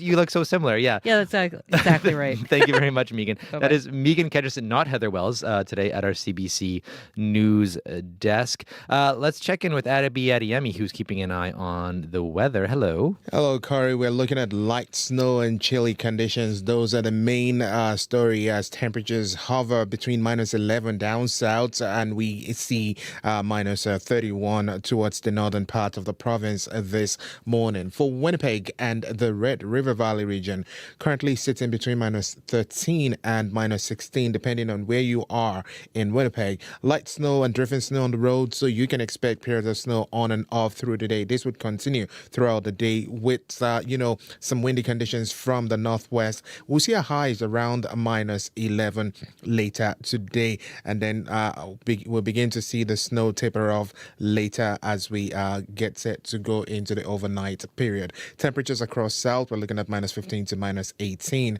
while up north we're seeing minus 31 around Lynn Lake at this time, and we're tracking minus 26 around the Pas. For the south, the snow is going to be on and off, and this would be mostly across all the regions. But for now, the Fox is tracking minus 13. Thank you very much, Abby. Thank you. That's Abby Adiyemi. Sierra Sanders is keeping an eye on the commute as well. Hello. Hello, Corey. Winnipeg Traffic Management Center is reporting a collision has knocked down a traffic standard on Aaron and Sargent. So lights are all flashing red there. So you want to make sure you're treating that intersection as an all-way stop and make sure you're using caution as you travel through there. So that's Aaron and Sargent. A collision has knocked down a traffic standard. So lights are all in flashing red. So treat that as a four-way stop. So far, no calls on the commuter line, though. So besides that situation on Aaron and Sargent, there hasn't been too much going on out there. So things should be moving pretty smoothly out there. Just taking a look outside of our window here in the studio, the snow is starting to kind of build up on the roads there. So be aware of that if you are just starting to get into your car and starting to warm up your car there. The snow is starting to stick to the roads there. So you want to be careful for that. But if anything gets in your way or pops up, I'd love to hear about it, whether you are here in the city or anywhere else in the province. Give me a call. The number is 204-788-3093.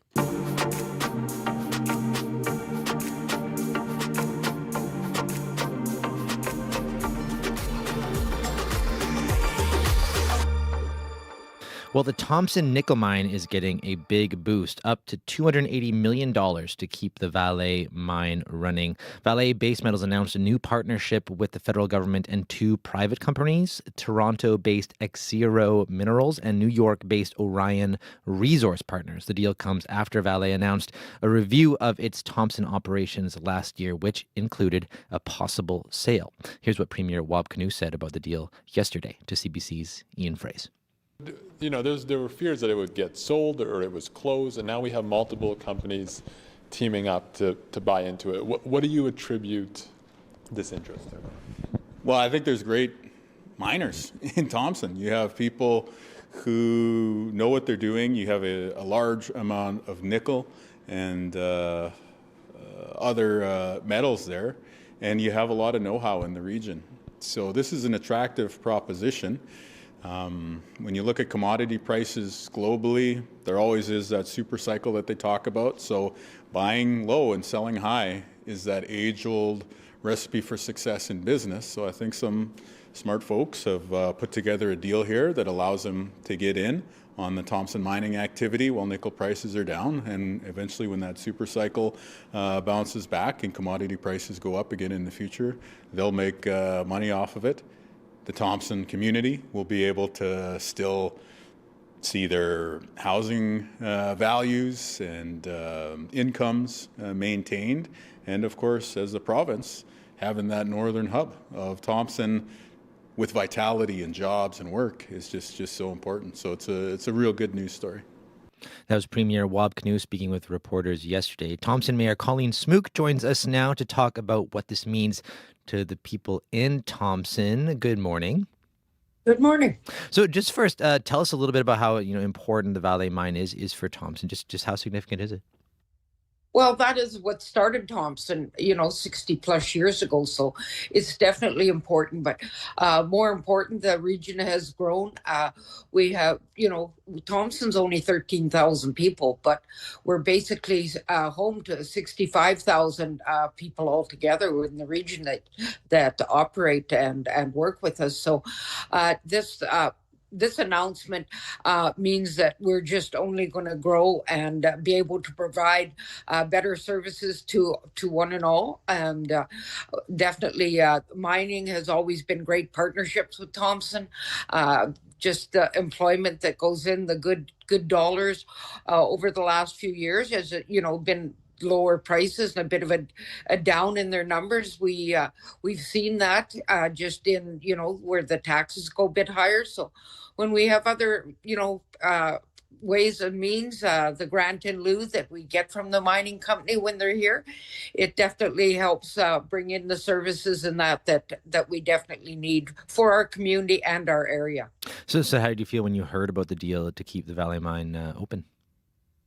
I was really happy. I knew there would be a deal of some kind, and to hear this and to be at that news conference yesterday and just see the commitment to our community and basically to the province, and the fact that the province and the federal government have worked very hard with us to make this deal happen. It's just great news, because when Thompson prospers, the whole province prospers, because a lot of tax dollars go out of these nickel mines. And like Premier Canoe said yesterday, buy low. The prices may not be great, but I've been in Thompson for coming 55 years, and I've seen that cycle up and down. So it's only not likely a short time now till those commodity prices and the critical mineral prices go up. We're right in a great area. We're right in that shipping lane to Churchill. So we're part of the federal government's projects right now. So I can only see great things for the whole province because of this announcement. So what does this investment, in particular mean for Thompson? Does it mean it's just back to business as usual? The mine just keeps going? Or is there going to be a market improvement, more jobs? Or where do you see, the mine going for the community? Based on what we've been told, I could see definitely more jobs. The plan is to get the mine, when the prices are low and in doubt of selling, there's not very much money put into the mine itself, but I can see there's going to be more development, upgrades of the systems and that to make us definitely more competitive in the mining world. So yeah, right now, just for people wondering, so 700 staff are employed there, 300 contractors work there right now. Leading up to this deal, what was the feeling in Thompson? As things were kind of in flux in terms of jobs and the economy. And how does that contrast to how you're feeling now? Basically, when they first announced it a year ago, I had told them our biggest fear was we were going to lose the good people that working at the mine, the trades, the laborers, the miners, because they don't sit around. They can get a job anywhere. And so my fear was if we didn't get a deal, or at least they knew there was a deal being worked on, that they'd be looking for jobs elsewhere. That's what happened when we had some downturns in the past. So definitely, I know a year almost seems like a long time, but it's not really. And we've kept most of our people here. And there's so many young people that between us and our First Nations, our Indigenous people around, that we have a lot of training to do to get our labor force up and running so we can have exactly what the mine needs. And when the mine runs well, the service industry, all the other industries, the businesses, the economic development in Thompson, it definitely happens. So I'm very excited after this announcement yesterday. Has there been any numbers sent your way about, potential of how many more jobs could come to Thompson because of this deal? We heard the word yesterday passed around that double within 5 years. Wow. So that's definitely getting back up to the numbers that we used to be. That's definitely great for everybody. Nickel still finite resources, and as we've already discussed, subject to price fluctuations.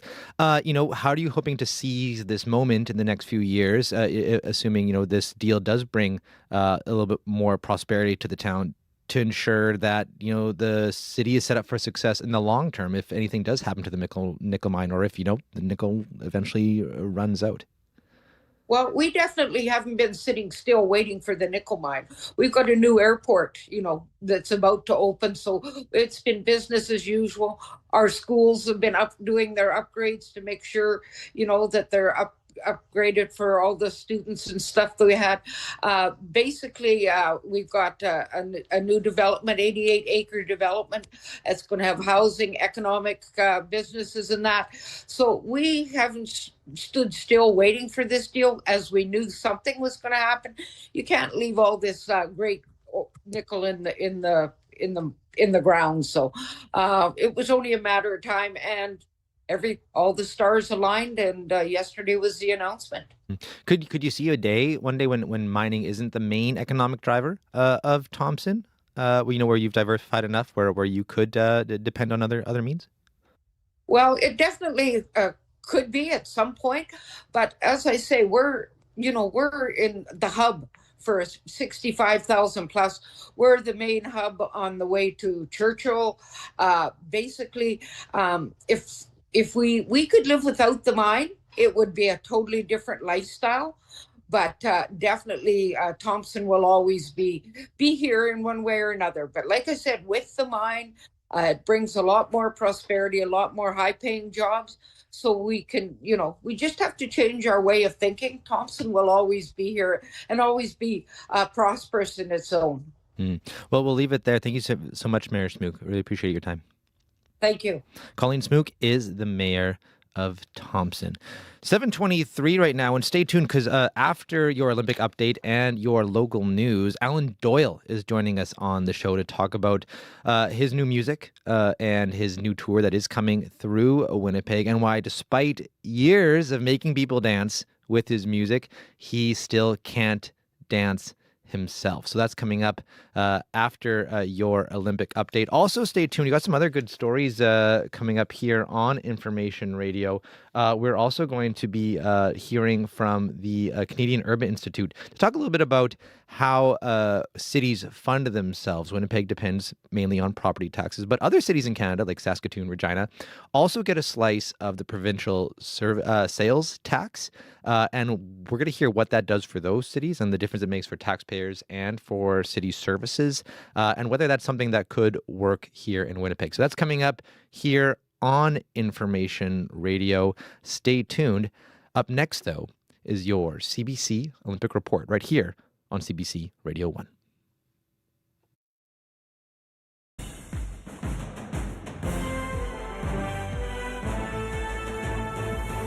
Final stone, first end, Hasselborg trying to score.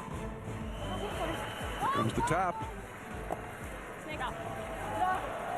And good for the one. Canada going for a spot in curling's gold medal match this hour. Good morning. I'm Scott Regehr with your Olympic Games report. Rachel Homan trailing 1-0 to Sweden. They're in the second end. This is the Ottawa native and top-ranked skip in the world's third Olympics, but the first in which she's made the playoffs, which explains why she was fighting off tears yesterday after the win against South Korea that got her here. Actually, Homan's done nothing but win since starting her bonspiel 1-3. She's on a 5-game streak now that includes a victory over these same Swedes. Whoever prevails today will go through to Sunday's gold medal final. That will not be the only Olympic title determined on Sunday. The men's hockey final will be played then as well. Canada with a chance to get there, but must beat Finland this morning to do it. It has been a nervy ride so far for the Canadians. They were on fire, winning every game of the preliminary round and then nearly flamed out in the quarterfinals. Had it not been for a late goal in regulation by Nick Suzuki and Mitch Marner's overtime decider, they would have been on an early flight home. But here they are, up against a Finnish team that needed its own overtime heroics to get through the quarterfinals. CBC Olympic hockey commentator Matt Cullen joins me now. Good morning, Matt. Good morning, Scott. You look at this Finnish team, a lot of NHLers on it. But if you were to pick one Finn that strikes fear or should for Canadians, who is that? I'm thinking Mikko Rantanen. And I'm picking Mikko Rantanen not just because he has 5 points in 4 games for Finland in this tournament, not because he's had a great NHL career, but it's because he's had great success against Jordan Binnington. 15 career NHL goals against Binnington. That's the most of any NHL player. Really? Now, Binnington has been fantastic for Canada despite a lackluster NHL season, and he has the knack for the big save in the big moment, but Rantanen in NHL play has figured him out. And Binnington has to find a way to try and stop him. Interesting. Thanks, Matt. Thank you, Scott. CBC Olympic hockey commentator Matt Cullen, who will be part of our crew providing live coverage of the semifinal right here on CBC Radio starting at 10:30. To speed skating now. Deschenu, everything he's got. It's going to be silver for the Canadians. The sound of Canada claiming silver in the mixed team relay. It was the first of many medals won by this country's short track team at the Games, and more could be on the way today. Already with multiple podium finishes, Courtney Sareau competes in the women's 1,500 meters, while Stephen Dubois leads Canada in the men's relay. Meanwhile, long track has also proven fertile ground for Canadian medal hopefuls. CBC's Omar Dabagi Pacheco, who's in Milan, tells us why. When you look at the women competing in the 1,500-meter event, it's a stunning list of names. You've got Olympic medalists, you've got world record holders, you have the superstars of the speed skating world, including Canada's entries. Ivani Blondin coming off that gold medal win in the women's team pursuit. The 1,500 is not her specialty, but she is hungry for another win in what might be her last Olympic Games. And then you've got her teammate, Valérie Maltais, also with that gold medal and the bronze, Canada's first in the women's 3,000. She has not been on the podium in the 1,500 at the World Cup level, but she's come very close and she is peaking at this Olympic Games, very hungry for it as well. Then you've got Béatrice Lamarche, someone who put Canada on the podium in the women's 1,000-meter event in the World Cup, looking very strong. But in the 1,500 meter, it's that 500 meters, the last one, that counts. That's where the lactic acid builds up. It's where the pain sets in. And it's the skaters that can really push through that pain and still perform that typically end up on the podium. In a race that is all about speed, power, and endurance, expect explosive starts and grimaces at the finish line. CBC's Omar Dabagi Pacheco in Milan. And a reminder, CBC Radio will have live coverage of Canada's semifinal hockey game starting in about 2 hours' time. Hopefully no grimacing at the finish line against the Finns. And that is your Olympic Games report this hour. I'm Scott Regier.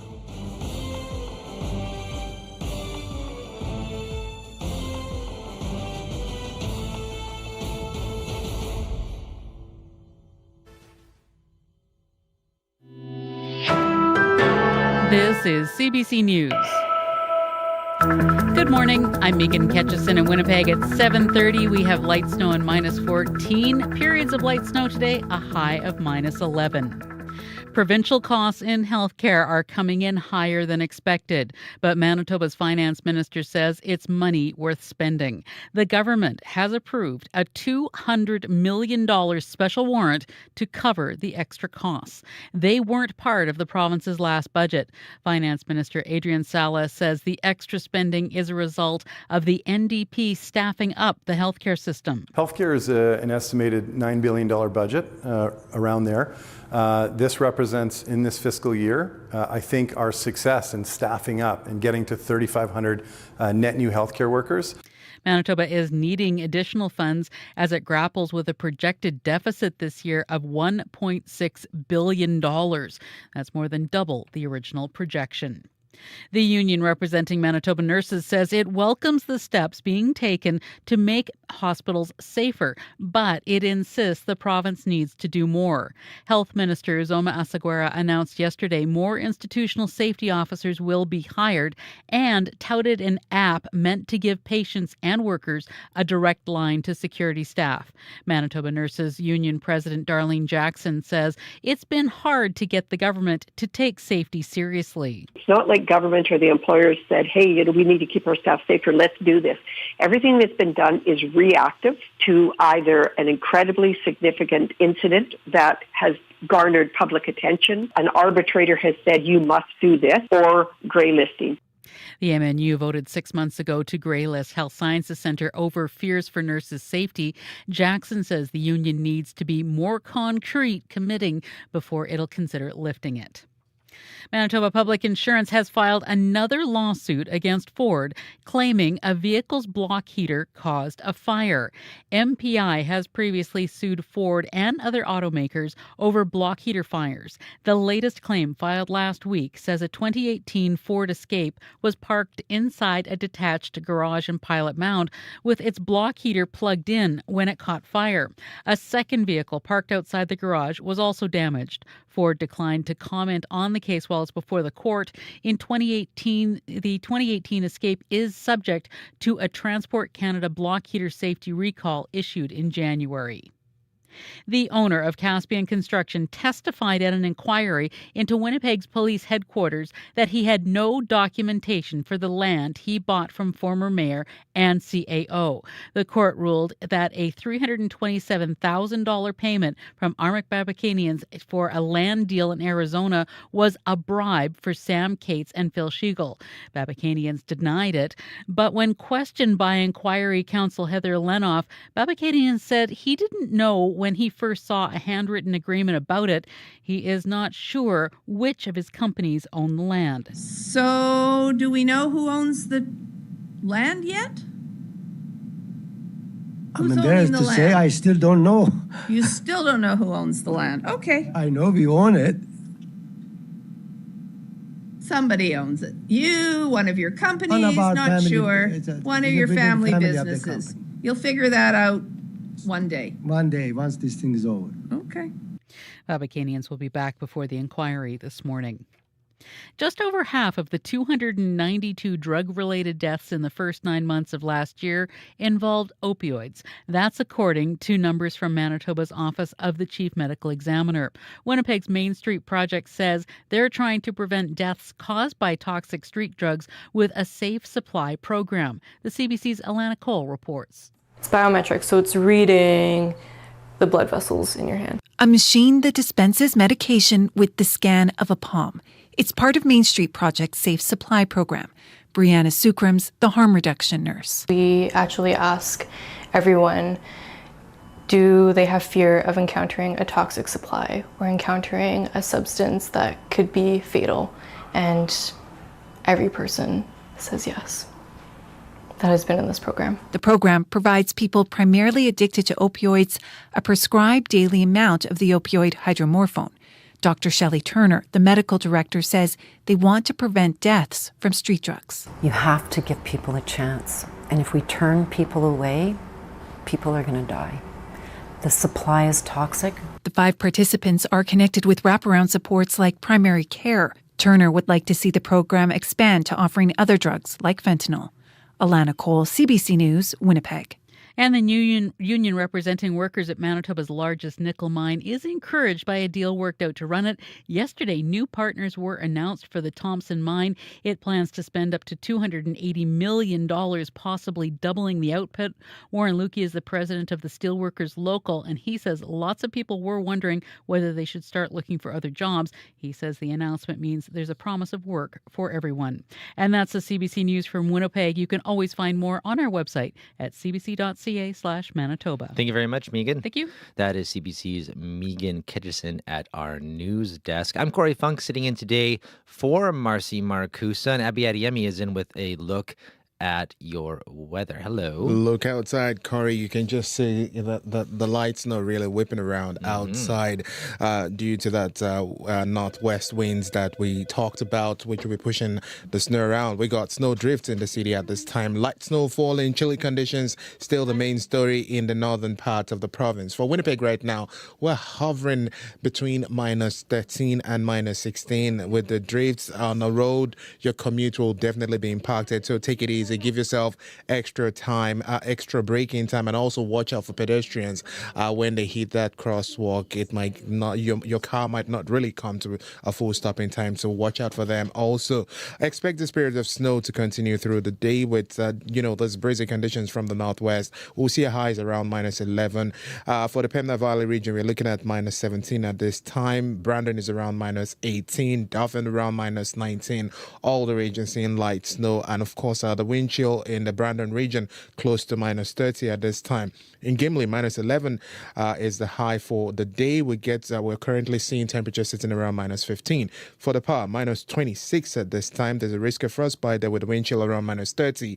For Thompson towards Nelson House, we're looking at minus 19. Light snow ending later today. Gillam minus 26. Lynn Lake minus 31. And Churchill minus 22, feeling like minus 33. But for Winnipeg right now, we're hovering between minus 13 and minus 16. Thank you very much, Abby. I'll take the call. Okay, there we go. It's funny when that phone rings, actually, because it's behind the glass here, and Sierra went to go pick it up. But what people don't realize is that to make sure that her voice doesn't kind of get on air, she actually went under the table.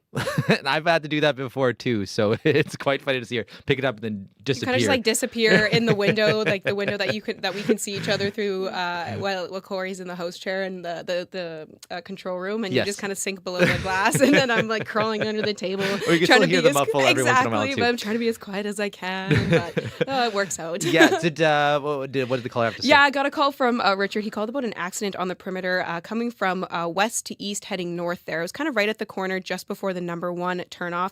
He said it didn't look too serious, but it was causing some backups there. So keep that in mind if you are traveling on the perimeter right now or getting on the perimeter there. Accident there coming from west to east there, heading north, right at the corner just before the number 1 turnoff. As I just said, it didn't look too serious, but Richard did mention that it was causing some backups. I think we have another. Abby is answering another call right now as we're chatting, but I'll make sure I relay that information to Corey.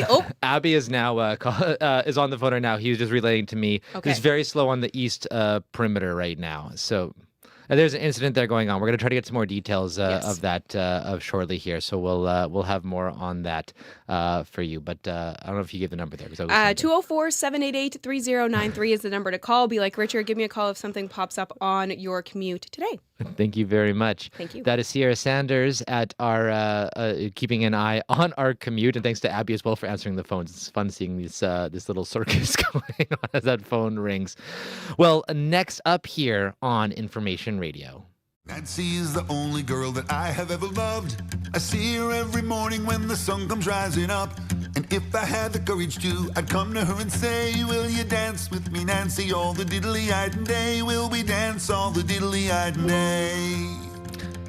Well, that's a little bit of a song called Nancy by Newfoundland folk musician and founding member of Great Big Sea, Alan Doyle. It's featured on his new EP, Already Dancing, which is out this week. He'll be taking the new music on the road for a coast-to-coast tour that includes a stop in Winnipeg on March 18th. And Alan is here with me now over Zoom.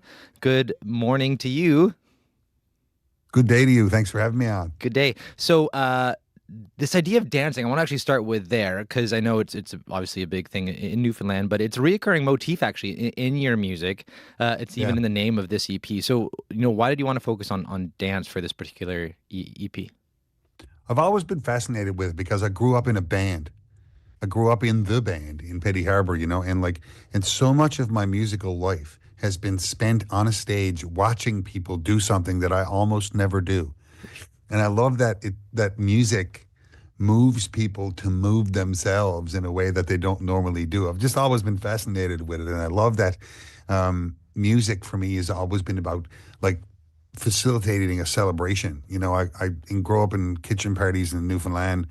And even when Great Big Sea started and we started touring across the world in concert halls and stuff, music for me has always been about facilitating a good night, a good time. Whether it was when I was younger playing in kitchen parties or garden parties or festivals or, even in like weddings or funerals but it was never about being a recital type kind of person. It was always about being the person that fills the dance floor or, gets the most people to sing along. And I still carry that with me.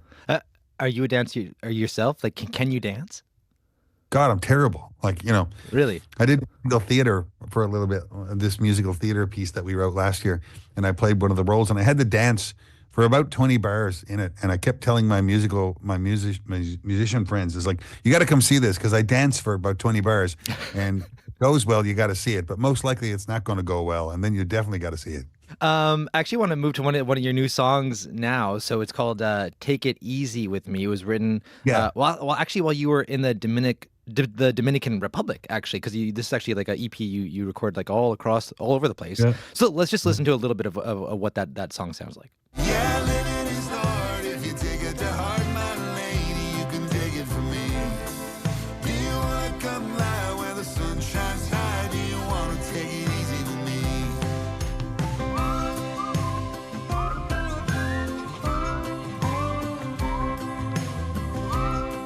Oh, I like the vibe of that. Is this kind of like your Margaritaville in Exactly. a way?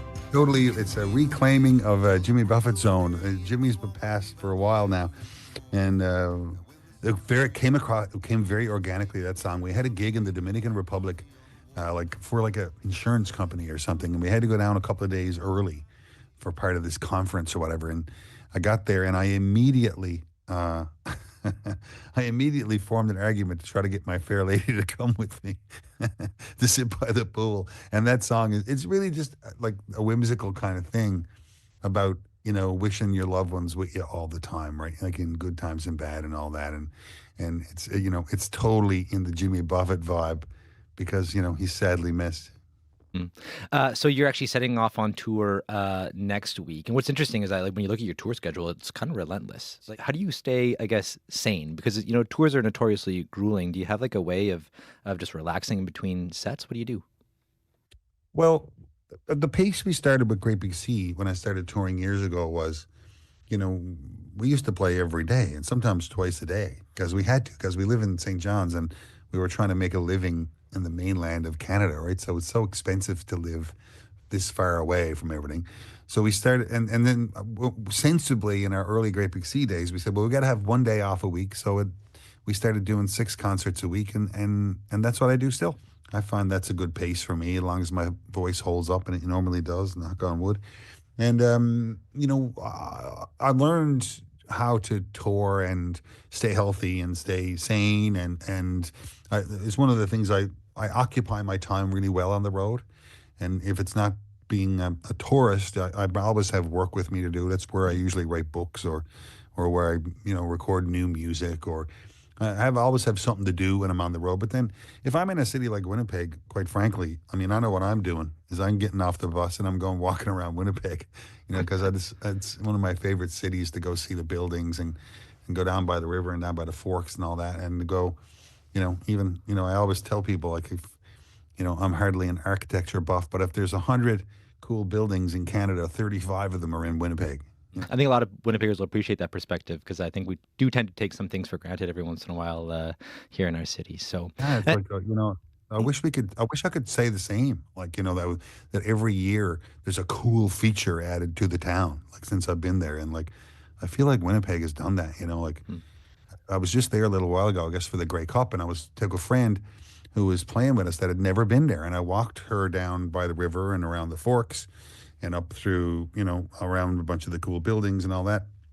And she was like, she said, I had no idea Winnipeg had all this stuff. I was like, yeah, it's one of the hidden gems in the country and one of the coolest walking towns in the country. Especially if you got a good coat in the winter, but that's another story. Well, it's nice to know people might see you walking around in late March then, so they'll keep an eye out for you. And actually, I have a bit of an anecdote for you, Alan. I don't know if you remember this, but I actually used to live in St. John's. I used to live on Forest Road. And it was one Christmas day. My wife and I, we were driving away from our home down Forest Road, and she was driving. I was in the passenger seat, and actually we saw you walking down Forest Road on Christmas morning. I live one street over. Okay, well, there we go. Exactly. And that makes sense then. So so then my wife, who grew up listening to you, who was actually usually fairly reserved, and it quite surprised me, she rolled down her window and she yelled, "Hey, Alan."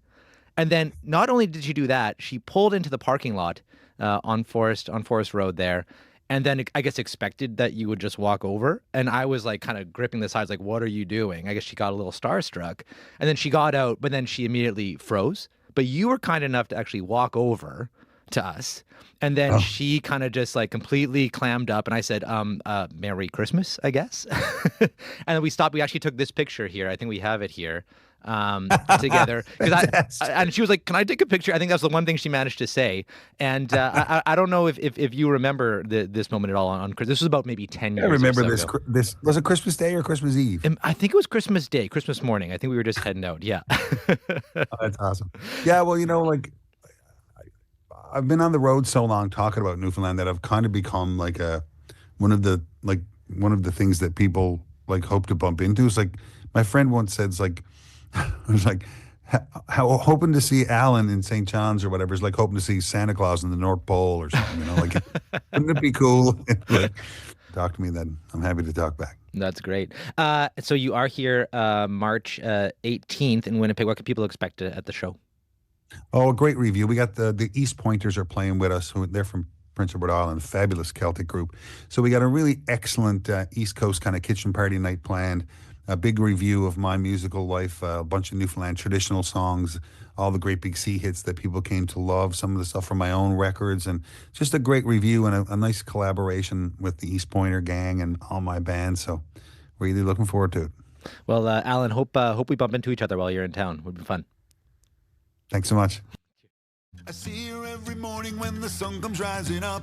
And if I had the courage to, I'd come to her and say, will you dance with me, Nancy? That's Alan Doyle, Newfoundland folk artist and one of the founding members of Great Big Sea. He joined us over Zoom. And by the way, that story I was told with my wife's permission, and she was happy to hear that he at least somewhat remembered that encounter. His new EP, Already Dancing, is out today, and he'll be in Winnipeg for a show at the Centennial Concert Hall on March 18th. And we actually have a pair of tickets to give away to that March 18th show at the Centennial Concert Hall. We want you to email us with your favorite Alan Doyle or Great Big Sea song. So just email us with the subject line, Alan Doyle, and tell us your favorite song, and you could win 2 tickets. We're going to choose them at random. The email is win@cbc.ca. That's win@cbc.ca. We're going to pick a caller at random after the show, and we'll reach out to the winner to get you those tickets. Here's a little bit more of Alan Doyle with his new song, Nancy. And Friday starts to fade. Will you dance with me, Nancy, all the diddly-eyed day? Will we dance all the diddly-eyed day? Now the light is fading and she's closing time. The sun is done, the dusk is on, and I'm wishing up on high that the man in the moon would wink and make the words all come me way. Will you dance with me, Nancy, all the diddly-eyed day? Will we dance all the diddly-eyed day? Nancy's walking my way with the evening in her. That's Alan Doyle with Nancy. You can win 2 tickets by just emailing Alan Doyle and tell us your favorite song. Win@cbc.ca. Well, next up here on Information Radio, a tough day for the Canadian women's team. They did win silver, but of course it was a tough loss in overtime yesterday against the U.S. women's team. And Winnipeg's own Katie Tabin was there and played her hardest, and we all loved watching Katie. But of course, it was a devastating loss to see the team lose in overtime, and to see the tough looks on their faces once the game was over. And now Katie Tabin is with us now, and has taken some time. Thanks for joining us, Katie. Yeah, absolutely. Thanks for having me. How are you doing today after yesterday's loss? Yeah, and obviously not the best. Not the medal we were hoping for. I know your mom has been in Milan too. What did you get the chance to connect with your mom after the game? And did she have any encouraging words for you? Yeah, totally. We have a pretty good setup for the friends and family here in Milan. So saw my family after the game, and they were very supportive. I don't know how much you want to relive yesterday at all, but what was kind of going through your mind as you went into overtime yesterday, and how was the team kind of feeling, but leading up to that final goal? Yeah, I mean, I thought we played an unreal game. 60-minute hockey, and going into OT, we were very confident that we were going to get the job done. And unfortunately, sometimes with the sport, it just doesn't go your way. I want to just reflect on this whole experience you've had. I know probably right now you're kind of still sitting in that moment from yesterday, but I think it's still been an amazing few weeks for you. You're an Olympian. This is your first Olympic experience. You had family with you in Milan. What was it like to share this experience with them as you got to play as an Olympian? Yeah, totally. Obviously a dream come true. Having, family and friends here is the best. Just having people that have kind of been in your corner for forever. Sorry. Has been great. So to be able to share this experience with them has been phenomenal. You also play in the PWHL, but how different was it for you to play, representing Canada as opposed to, a franchise team? Is there a different feeling going into a game when knowing you're representing, your country's team? Oh, totally. A lot more pressure added than just kind of playing in Montreal for sure when you're representing your country. But obviously, a lot of pride comes with that too. I know it's been less than 24 hours since the game, but I don't know how much time you've had to reflect on just this whole experience yet. But when you look back and you think of young Katie who was dreaming about one day becoming Olympian, what would you say to young Katie after this first Olympic experience?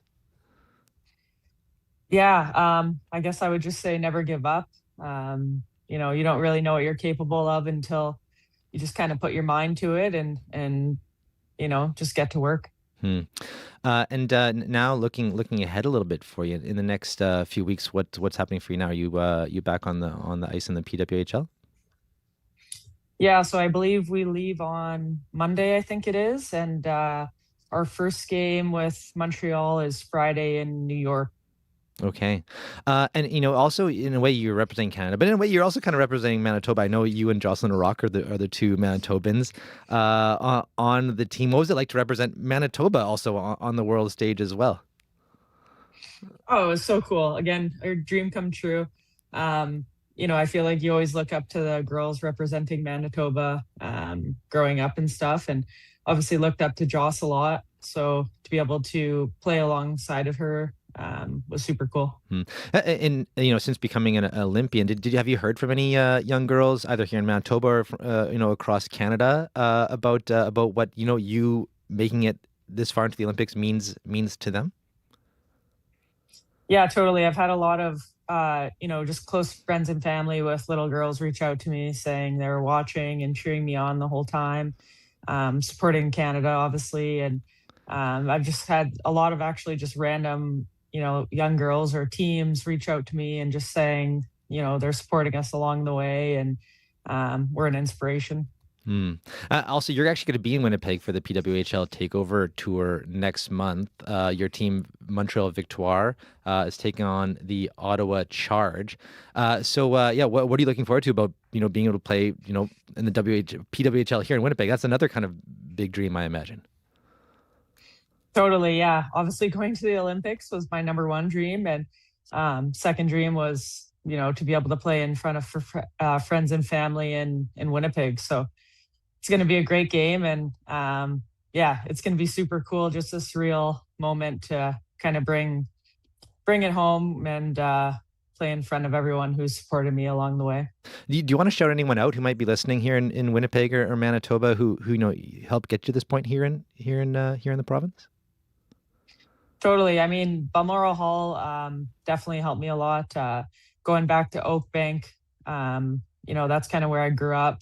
Springfield Ice Hawks, playing with the boys, and then I'm moving to Transcona as well, playing on the female teams there, the Winnipeg Saints, but I don't think they're called that anymore. But yeah, all those organizations definitely helped me. And any little girl or boy who looks up to you as an Olympian, as a hockey player, what's your advice to folks who want to make it as far as you have?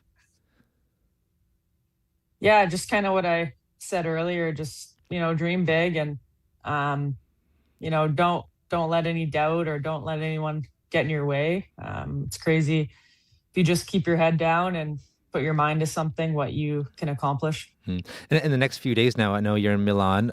You don't have any more games to play now, which maybe might be a bit of the upside. Do you plan to just tour around, enjoy the place, or are you now pretty much back home in a couple days? Yeah, I think we're going to cheer on the men's team here and maybe go to some speed skating events. Cheer on the other Canadians competing here in the next couple days. And my family and friends leave tomorrow, so probably just spend time with them. Okay. And do you have any plans as a team to cheer on the men's team today? Have you blocked off a whole row of seats? What's your strategy for cheering on the men's team today? A lot of the girls are actually going to the game. I'm not. I'm just gonna hang back and hang with my family and cheer them on from afar. But it's gonna be electric in that arena today. Good. Well, Katie, thanks for taking some time. Really appreciate it, and all the best. Looking forward to following you more in your career. As I'm sure many bright times ahead for you. Appreciate it. Thank you so much. That is Katie Tabin. She's a Winnipegger and just finished playing for the Olympic women's team. They did win silver in the Olympic hockey game. They lost to the U.S. yesterday, but still very huge achievement for Katie Tabin. 7:57 right now, and still to come here on Information Radio, we are going to be chatting about about property taxes, about taxes. How do we fund cities? Is there a better way to do it? Some cities do have a deal with the province to use some of the provincial sales tax, like Saskatoon and Regina. We're going to talk about how that works and how that could work potentially here in Winnipeg. That's coming up after World Report. But right now, let's check in with Megan Ketchison with a look at news headlines. Well, the Manitoba government is touting new measures to beef up safety at hospitals, but the unions that represent healthcare workers say they're not impressed. The president of the Manitoba Nurses Union says it took violent incidents and complaints by nurses to spur on the government to think more about safety. And the contractor in charge of the Winnipeg Police Headquarters project will be back before an inquiry into cost overruns this morning. We'll hear more coming up at 8:30. Thank you very much, Megan. Thank you. Westbound Jubilee approaching Pembina. There's a stall blocking the westbound median lane, so keep right to get around that. Lights still flashing red at Erin and Sargent. Collision has knocked down the traffic standard there, so maybe slow going at that intersection. You can call Sierra 204-788-3093 if you have any more updates on traffic. Also, very slow going on the East Perimeter, we've heard as well. Give us a call if you see anything else. I'm Corey Funk. In today from Marcy Marcusa, you're listening to Information Radio. We'll see you after World Report.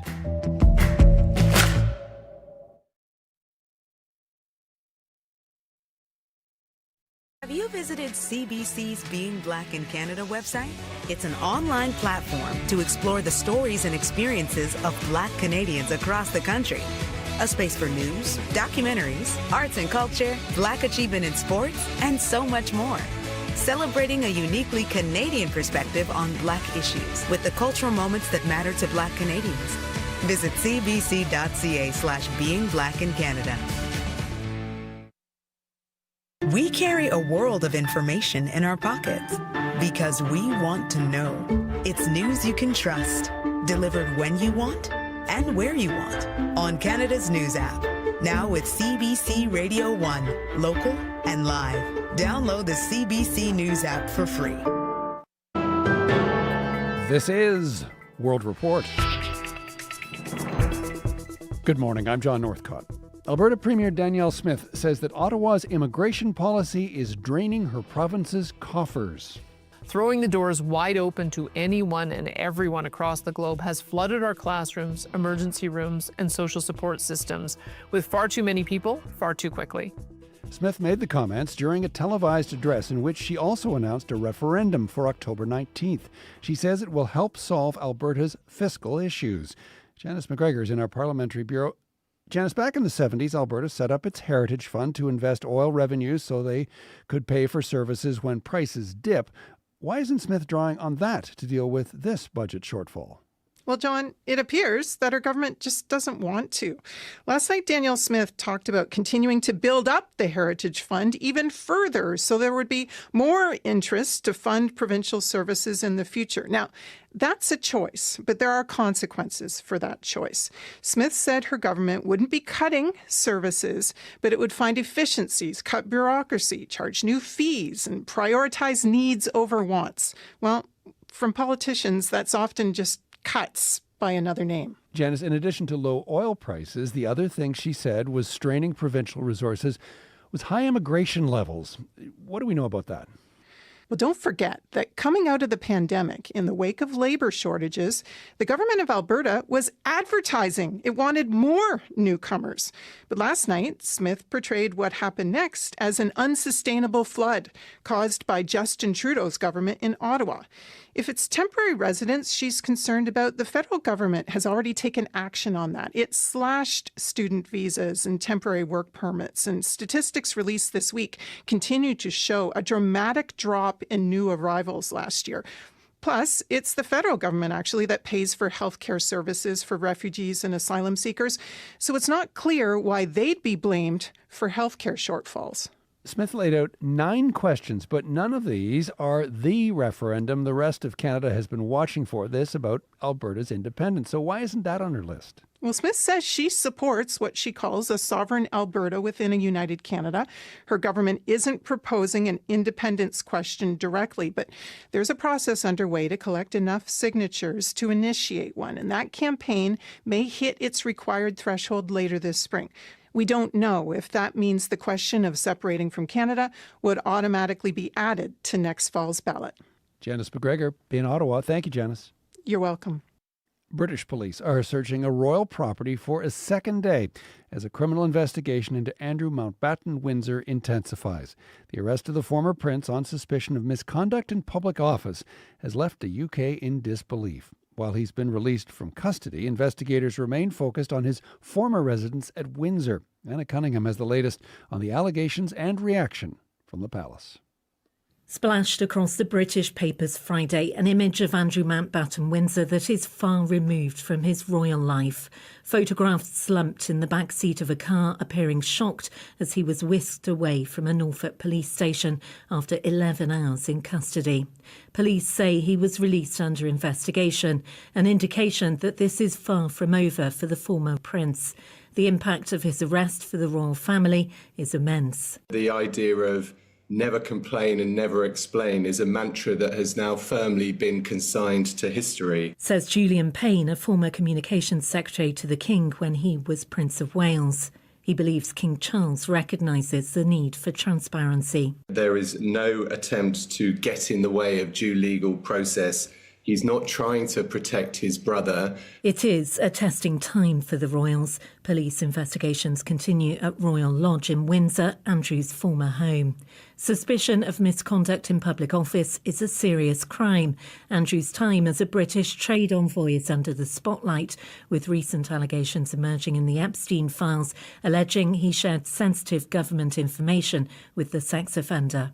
I think something has changed, says Roya Nicker, royal editor at the Sunday Times. I think the public's attitude towards the monarchy will probably reflect what has happened. Andrew's arrest Thursday is separate to allegations of sex abuse made against him by the late Virginia Giuffre. Her family has welcomed the police investigation. Andrew Mountbatten Windsor has not been charged. He has always denied any wrongdoing. Anna Cunningham, CBC News, London. Former workers from an exploration project run by a Canadian mining company say their concerns about security were ignored. 5 of its employees were kidnapped and killed, 5 others still missing. The CBC's Jorge Barrera spoke to the former Vizsla Silver Corp workers and has this report from Mexico City. The region where we worked was a war zone, says this former employee of Vizsla Silver Corp, a Vancouver-based mining company operating in the northwestern Mexican state of Sinaloa. 10 of its workers were kidnapped late last month by a suspected faction of the Sinaloa drug cartel. 5 have been confirmed dead. This employee and 2 former contractors spoke to CBC News on condition we didn't reveal their names for security reasons. CBC News also distorted their voices. They allege the area where the company worked was under the control of organized armed groups who were in constant conflict. We saw drones, armored trucks, checkpoints run by armed men, says one former contractor. But on site, company management dismissed worker concerns, they allege. They mocked our concerns, says the former employee.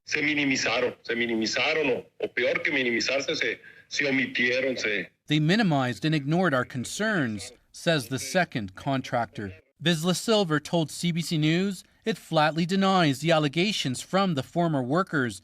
In an emailed statement, the company says the security of its people is always a top priority.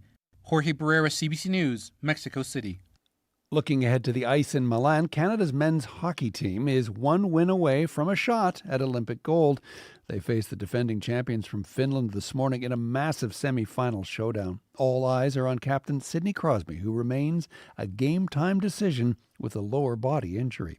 You can hear every second of the action live starting at 8:30 a.m. Mountain Time on CBC Radio and the CBC Listen app.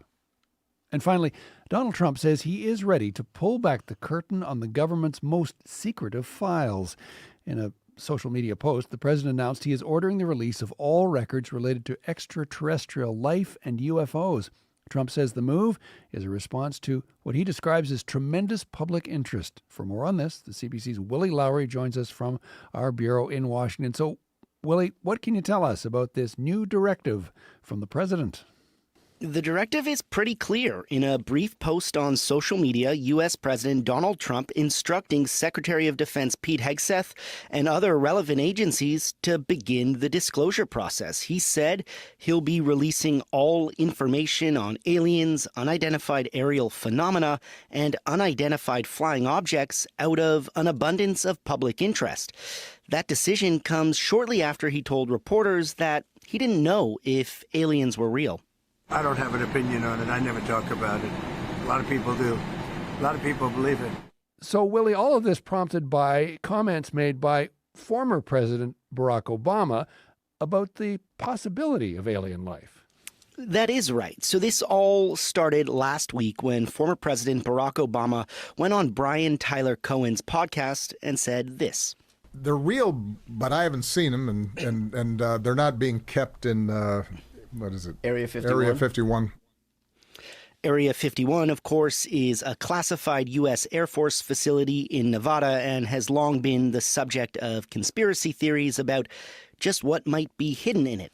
Obama later clarified on Instagram that he was actually trying to stay in the spirit of the interview, adding that statistically, the universe is so vast that the odds are good there's life out there. Now, Trump says Obama disclosed classified information.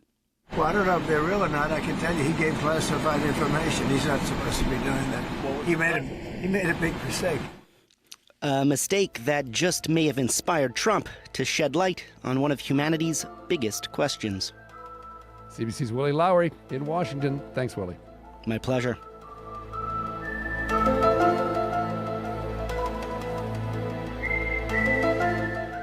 And that is the latest national, international, and intergalactic news from World Report. I'm John Northcott. This is CBC News.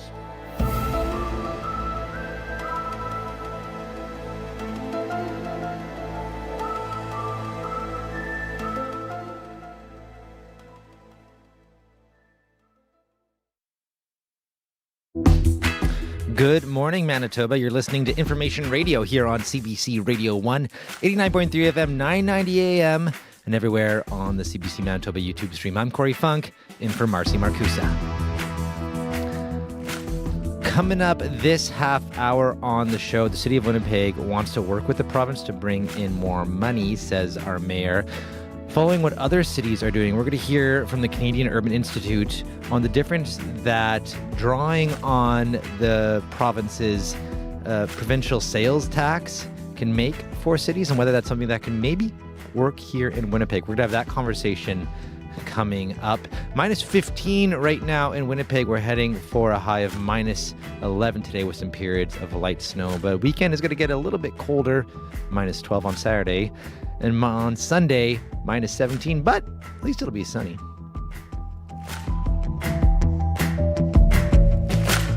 $8:11 right now. Let's check in with Megan Ketchison with a look at news headlines. Well, good morning. Surging costs in healthcare are forcing Manitoba's government to find more money. The province approved a $2 million special warrant to cover these costs, which aren't accounted for in the last budget. The costs involve doctors, pharmacare, and capital projects. We'll hear more from the finance minister. And we'll get reaction from Thompson about a new partner coming forward to operate the nickel mine in the city. Current owner Vale is teaming up with Toronto-based Exero Minerals, New York-based Orion Resource Partners, and federal government's Canada Growth Fund. The group plans to invest up to $280 million in the mine, possibly doubling its output in 5 years. We'll hear from the president of the United Steelworkers Union on what that will mean for his members. And that's coming up at 8:30. Thank you very much, Megan. Thank you. That is Megan Ketchison at our CBC News desk. Abby Adeyemi, what's the weather looking like? The menu for the southern part of the province today will be more of periods of light snow. While if you track it towards Gillam this morning, we're already seeing some sunshine towards Gillam and Lynn Lake. Those are the other part of the province seeing sunshine at this time. Every other corner, we're seeing cloudy conditions and periods of snow. Winnipeg right now, we are looking at a minus 14 and minus 17, depending on where you are. Cloudy conditions. The humidity is actually making the air feel a bit thick this morning, so take that into consideration if it affects you. Morning temperature is just going to hover between minus 13 and minus 16 all day. We get, with this system coming towards the city, which you see additional maybe 2 to 4 centimeters of snow by the end of the day, and then tonight the snow tapers off and we'll see some cloudy conditions. Across the southern regions, we're looking at minus 17s to minus 20s at this time, while up north we're seeing minus 19s to minus 25. And if you look towards the Tooele Lake region and towards Lynn Lake, the wind chill there actually feels close to minus 40. But for Winnipeg right now, we're hovering between minus 14 and minus 17. Thank you very much, Abby. Thank you. Sierra Sanders is decked out in red and white. I'm assuming that's to cheer on Team Canada today? Yeah, that's kind of the message I was going for. I'm wearing like a red and white striped kind of knit sweater with like a little red collar on it. That's kind of what I was going for, and I realized that I'm maybe not the poster Canadian because I have no Team Canada gear. Oh, it's okay. I'm wearing accidentally wore Finnish blue today to work, so maybe I need to change. Yeah, maybe a little costume change or something like that. So yeah, I did. Well, I was getting, mind you, this was at like 3:30 in the morning when I was getting dressed, and I was trying to think, what's something Team Canada like, or something red? And this is really the only red article of clothing I have. If you couldn't hear or tell, I'm not a very color is not my friend, or isn't my best friend. I don't usually go for the colors. Well, more thought that I put in. By the way, that the game today, 9:30, airing right here on CBC Radio 1 and of course on all of our other CBC platforms as well. It should be exciting. Very exciting. It should be exciting. Yes. Well, what's going on in the commute, by the way? Yeah, for sure. Still hearing from Winnipeg Traffic Management Center, Aaron and Sargent, that collision has still knocked down. Those lights, I should say, are still knocked down. So lights are still all in flashing red. So you want to make sure you are treating that intersection as an all-way stop, and make sure you're using caution and be patient with your fellow drivers there. Again, that's Aaron and Sargent. A collision had knocked down a traffic standard there. As well, we're still hearing about westbound Jubilee approaching Pembina. There was a stall blocking the westbound median lane. So you want to make sure to keep right to pass there. Again, that's westbound Jubilee approaching Pembina. A stall blocking the westbound median lane. Keep right to pass there. And again, a quick look at your highways. We are still seeing highways being reported as partly covered and some with reduced visibility north of the city, north of Winnipeg, I should be saying, and south of Winnipeg as you head down to the U.S.-Canada border there. So Highway 59 specifically, and then heading up north, you have Highway 7 and Highway 17 there as you head north of Winnipeg. So make sure to check Manitoba 511 there for up-to-date conditions and any situations that might get in your way if you're heading out on the highways. Still a little bit of time left in the show. 204-788-3093 is the number to call me if anything comes up.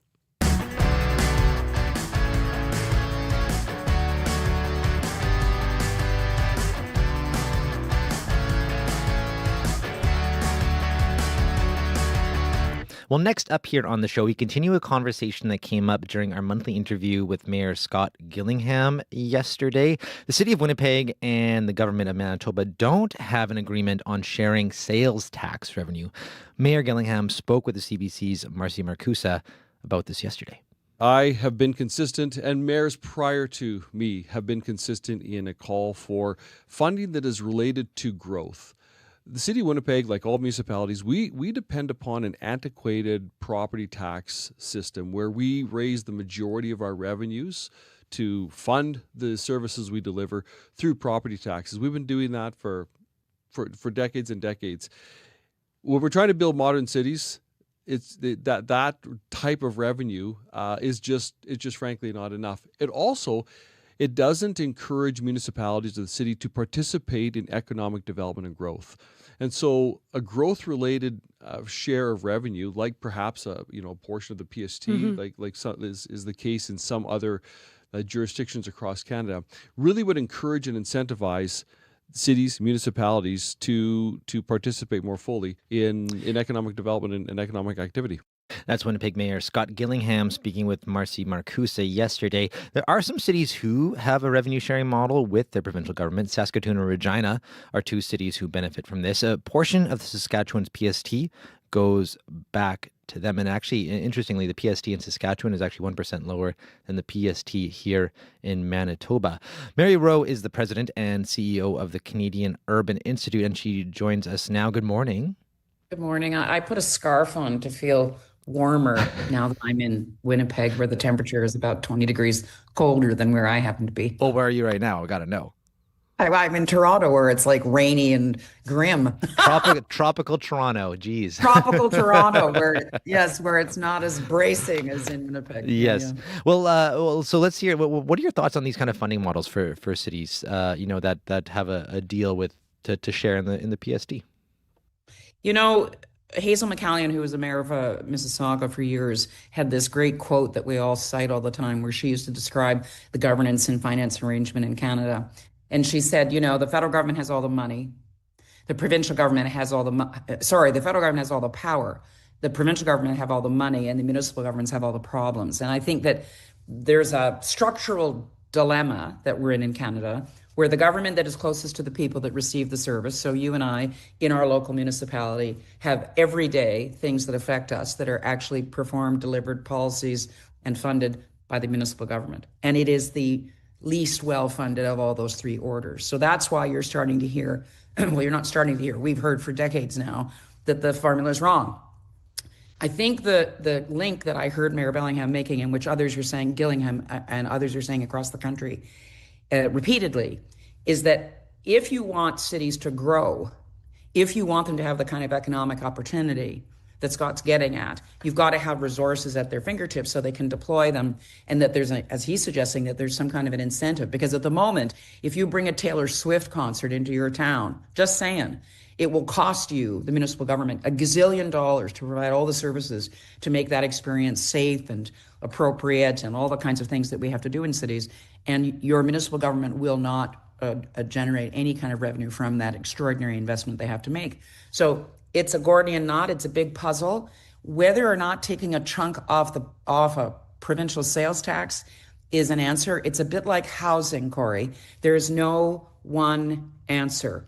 What you need are broader mix of revenue tools available to municipal governments so that they can then make best decisions on their own circumstances, and also what their electorate will support. Because that's the other challenge.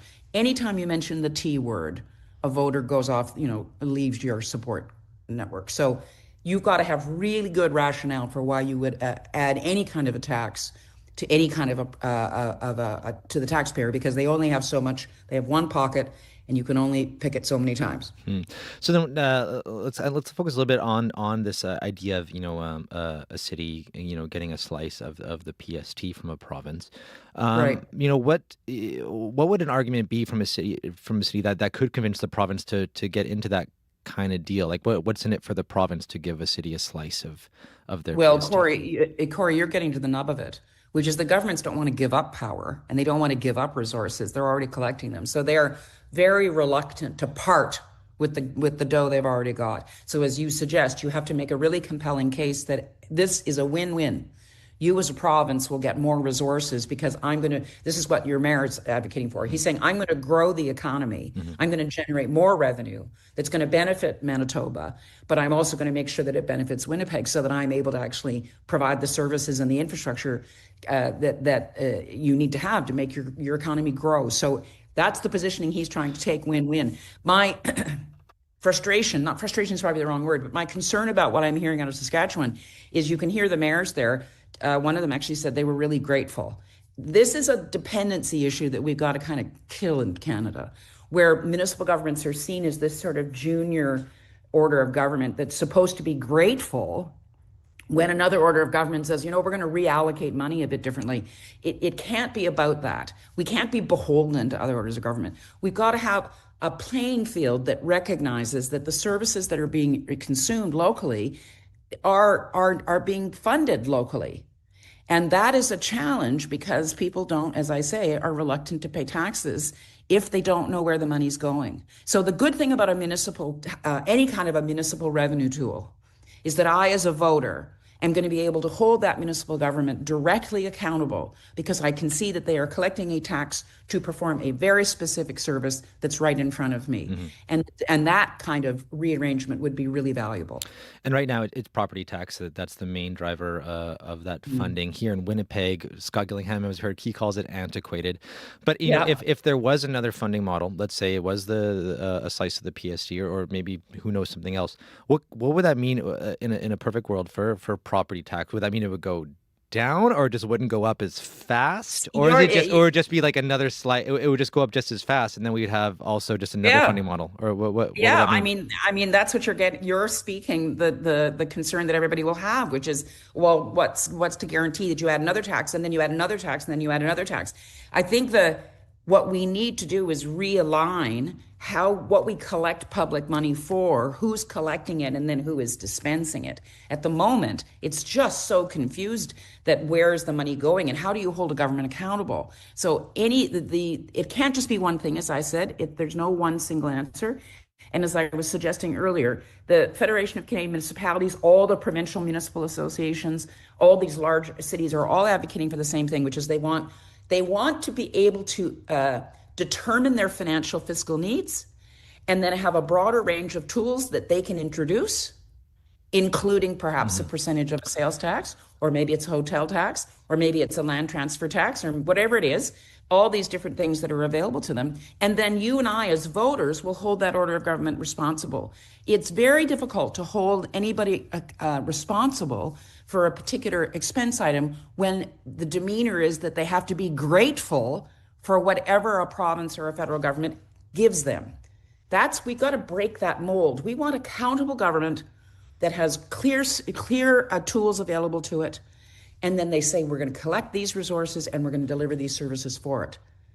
That's me, hopeful that's what we're moving to. A much more visible, accountable, transparent system. And I actually think that Mayor Gillingham is getting at that. He's saying, give me the tools so that I can build the city that I know we can build. Well, Mary, we'll have to leave it there. I look forward to talking with you again in 10 years when still we're just relying on property taxes. But well, but you're getting to the nub of it. We can't keep having this conversation. Yeah. Let's just do it. Okay. Let's just do it. Okay. Well, thank you very much, Mary. All the best. Nice to see you. Mary Rowe is the president and CEO of the Canadian Urban Institute. 12:24 right now. You're listening to Information Radio here on CBC Radio 1. I'm Corey Funk, sitting in today for Marcy Marcusa. And up next here on CBC Radio, your CBC Olympic update.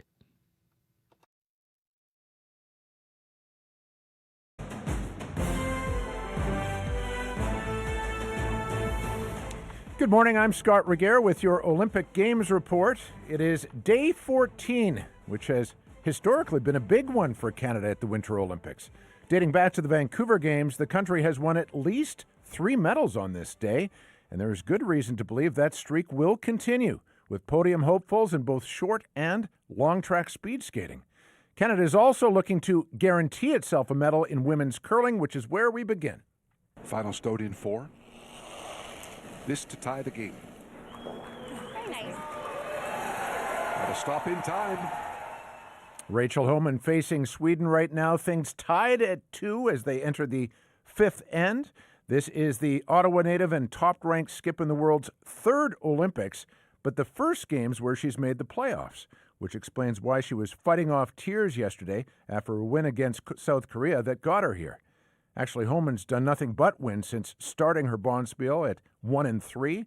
She is on a 5-game streak that includes a victory over these same Swedes. Whoever prevails today will go through to Sunday's gold medal final. Canada's men's hockey team is looking to play in an Olympic title match of its own on Sunday. All they have to do is beat Finland today in the semifinals. CBC's Matt Cullen's been covering the tournament and joins me now. Good morning, Matt. Good morning, Scott. So, pretty safe to say Canada received a bit of a scare last time out. Minor scare. Against the Czechs. What's the outlook then against the Finns today? One thing that we can expect with the Finns is that they will play hard and they will never give up. Tournament over tournament, Scott. This is a team that never seems to quit. And that was proved in the quarterfinal when the Finns were down not just 1 goal like Canada, 2 goals against the Swiss with under 7 minutes to go. Managed to come back, managed to find a way to tie the game, managed to win the game in overtime with Arturi Lehkonen. And even the last time that Canada played Finland was in the Four Nations final. Canada raced out to a 4-0 lead. Quick goals, McDavid, McKinnon. What do the Finns do? Come all the way back, make it 4-3. Turned out to be an empty net goal for Canada that proved the winner. I'm expecting the exact same thing today. And the last time that Canada and Finland met best on best at the Olympics, 2014, it was Drew Doughty's overtime goal. And Drew Doughty, the only remaining player, apart from Sidney Crosby, on that team. So I'm expecting a very tight game today. Perhaps we could say even lessons learned from the Czech game. I can't handle another overtime, Matt. Might be hard on the nerves. Just a little. Canada's captain, Sidney Crosby, left the quarterfinal early. He did not return to that game. What's his status? We don't know after that injury against the Czechs. Captain Canada, that is going to be a big question. The plan is, from what we're hearing on the ground in Milano Cortina, he's going to go for a skate. This morning, tested out. Unlikely that he plays today. So that's obviously a concern when you lose the captain, the face of the Canadian men's team for so long, scored in the Olympic final in 2014, scored, of course, the golden goal in 2010. But the good news for Canada is this is the best that we've got. This is the best men's team that we could possibly assemble. And if you look at the other players on this roster, Connor McDavid, Nathan McKinnon, how about even Macklin Celebrini, who's probably a top 10 player right now in the world, the way he's playing at 19 years old. Canada has ample resources to try and win this game against Finland. Thanks, Matt. Thank you, Scott. CBC Olympic hockey commentator Matt Cullen, who will be part of our live radio broadcast of the semifinal, which starts in 1 hour. And developing news, Sidney Crosby has been ruled out of today's game. Connor McDavid will serve as captain in his stead. As replacements go, not too shabby. Meanwhile, Courtney Sareau goes for her 5th medal of these games this afternoon, something only the great Cindy Clausen has done before for Canada. And in short track's men's relay, Stephen Dubois will go for a 6th career spot on the podium. Only Charles Amelins ever done that before. So lots to look forward to, as there generally is on day 14. And that is your Olympic Games report this hour. I'm Scott Regier.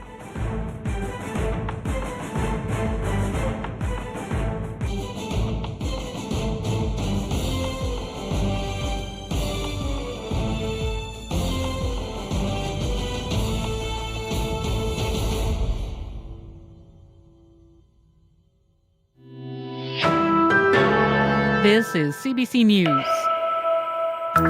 Good morning. I'm Megan Ketchison in Winnipeg. At 8:30, we have light snow and -15. Periods of light snow today, a high of -11. Surging costs in healthcare are forcing Manitoba's government to find more money.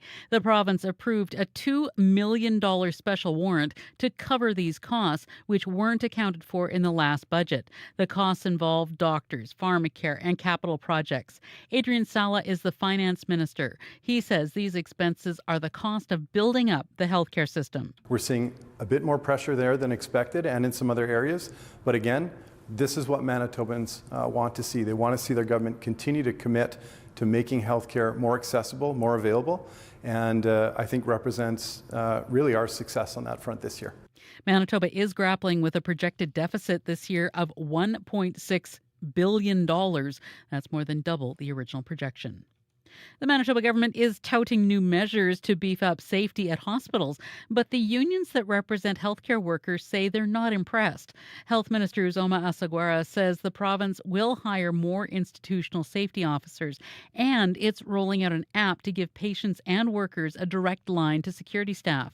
Darlene Jackson is the president of the Manitoba Nurses Union. She says it took violent incidents and complaints by nurses to spur the government to think more about safety. It is great to see all the initiatives that happen, but they have come from implacable advocating and demands from nurses who are saying we deserve a safe place to work in and our patients deserve a safe place to receive care. The MNU voted 6 months ago to grey-list Health Sciences Centre due to fears for nurses' safety. Jackson says the union needs more concrete commitments before it'll consider lifting it. Another lawsuit has been filed against Ford by the Manitoba Public Insurance over a block heater fire. MPI previously sued Ford and other vehicle makers, claiming the vehicle's block heaters caused the fire. The most recent claim was filed last week. It says a 2018 Ford Escape was parked outside a detached garage in Pilot Mound when it caught fire. The block heater was plugged in. A second vehicle parked outside was also damaged. Ford declined to comment on the case while it's before the courts. In January, Transport Canada issued a block heater safety recall for the 2018 Escape. A Manitoba physician says a safe supply program running in Winnipeg aims to prevent deaths caused by toxic street drugs. Dr. Shelley Turner is the medical director for the Main Street Project's Community Support Opioid Access Program. She says it provides people addicted primarily to opioids a prescribed daily amount of hydromorphone. Turner says there are currently 5 participants, and she'd like to see that grow to 10 by the end of the year. We need to be able to support people in community that are using drugs. We need to treat people where they are who use drugs, and we need to re-educate ourselves as a society as to what's important. The stigma associated with people who use drugs is horrifying. Main Street Project says as of this spring, the program will have been running for 2 years. It says participants are also connected with wraparound supports. The contractor in charge of the Winnipeg Police Headquarters project will be back before an inquiry into cost overruns this morning. Arik Babakanians of Caspian Construction says he aggressively pursued civic officials during the bidding process, but he denies bribing then Mayor Sam Cates and CAO Phil Shiegel to get the contract. Inquiry counsel Heather Leonoff walked Babakanians through his emails from 2011, including one where he refers to an unusual conversation with Shiegel. Did you at the time think that Mr. Shiegel was asking you to give him money and to give Mr. Cates money? I thought I heard 2 and 2, okay? And 2 and 2 what? Well, that's exactly. So I never expanded on it. I never said anything, and I just left it that way. A Manitoba court ruled in 2022 that Babakanians and Shiegel concocted a land deal in Arizona to cover up a bribe. Babakanians admitted he had no documentation for the land when he bought it. New partners have come forward to operate the nickel mine in Thompson. Current owners Vale are teaming up with Toronto-based Xero Minerals, New York-based Orion Resource Partners, and the federal government's Canada Growth Fund. The group plans to invest up to $280 million in the mine, possibly doubling its output in 5 years. Warren Lukey is the president of the United Steelworkers Union, the union representing roughly 500 people now working at the mine. A lot of people are starting to wonder what they should do, whether to stay, whether to start looking for another job. So with this announcement, there's a promise to go and do the development work that'll see the deeper ore body getting mined, which means work for everybody. The mine in Thompson is Manitoba's biggest producer of nickel and one of Canada's largest nickel mines. And that's the CBC News for Winnipeg. You can always find more on our website at cbc.ca/Manitoba. Thank you very much, Megan. Thank you. Well, that is coming up to a wrap for Information Radio. Tune in, though, for Radio Noon. I'll be hosting this afternoon, and we're going to be joined by a bioethicist from Ontario. And we're going to be grappling with a big question. Should Manitoba reintroduce a measles vaccination mandate for school-age children? Ontario and New Brunswick have it. We don't. We used to, and it's something we're going to ask. Good idea or bad idea? That's coming up. You can call in and give your 2 cents after 12:30 today on Radio Noon, assuming the men's hockey game doesn't go into triple overtime.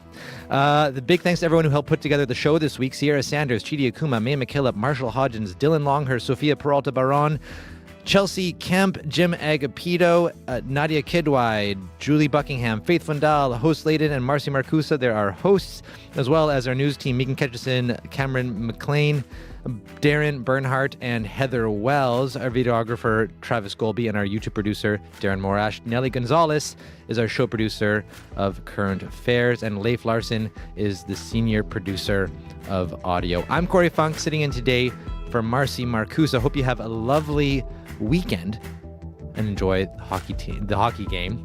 Go Canada, go. The Current is next.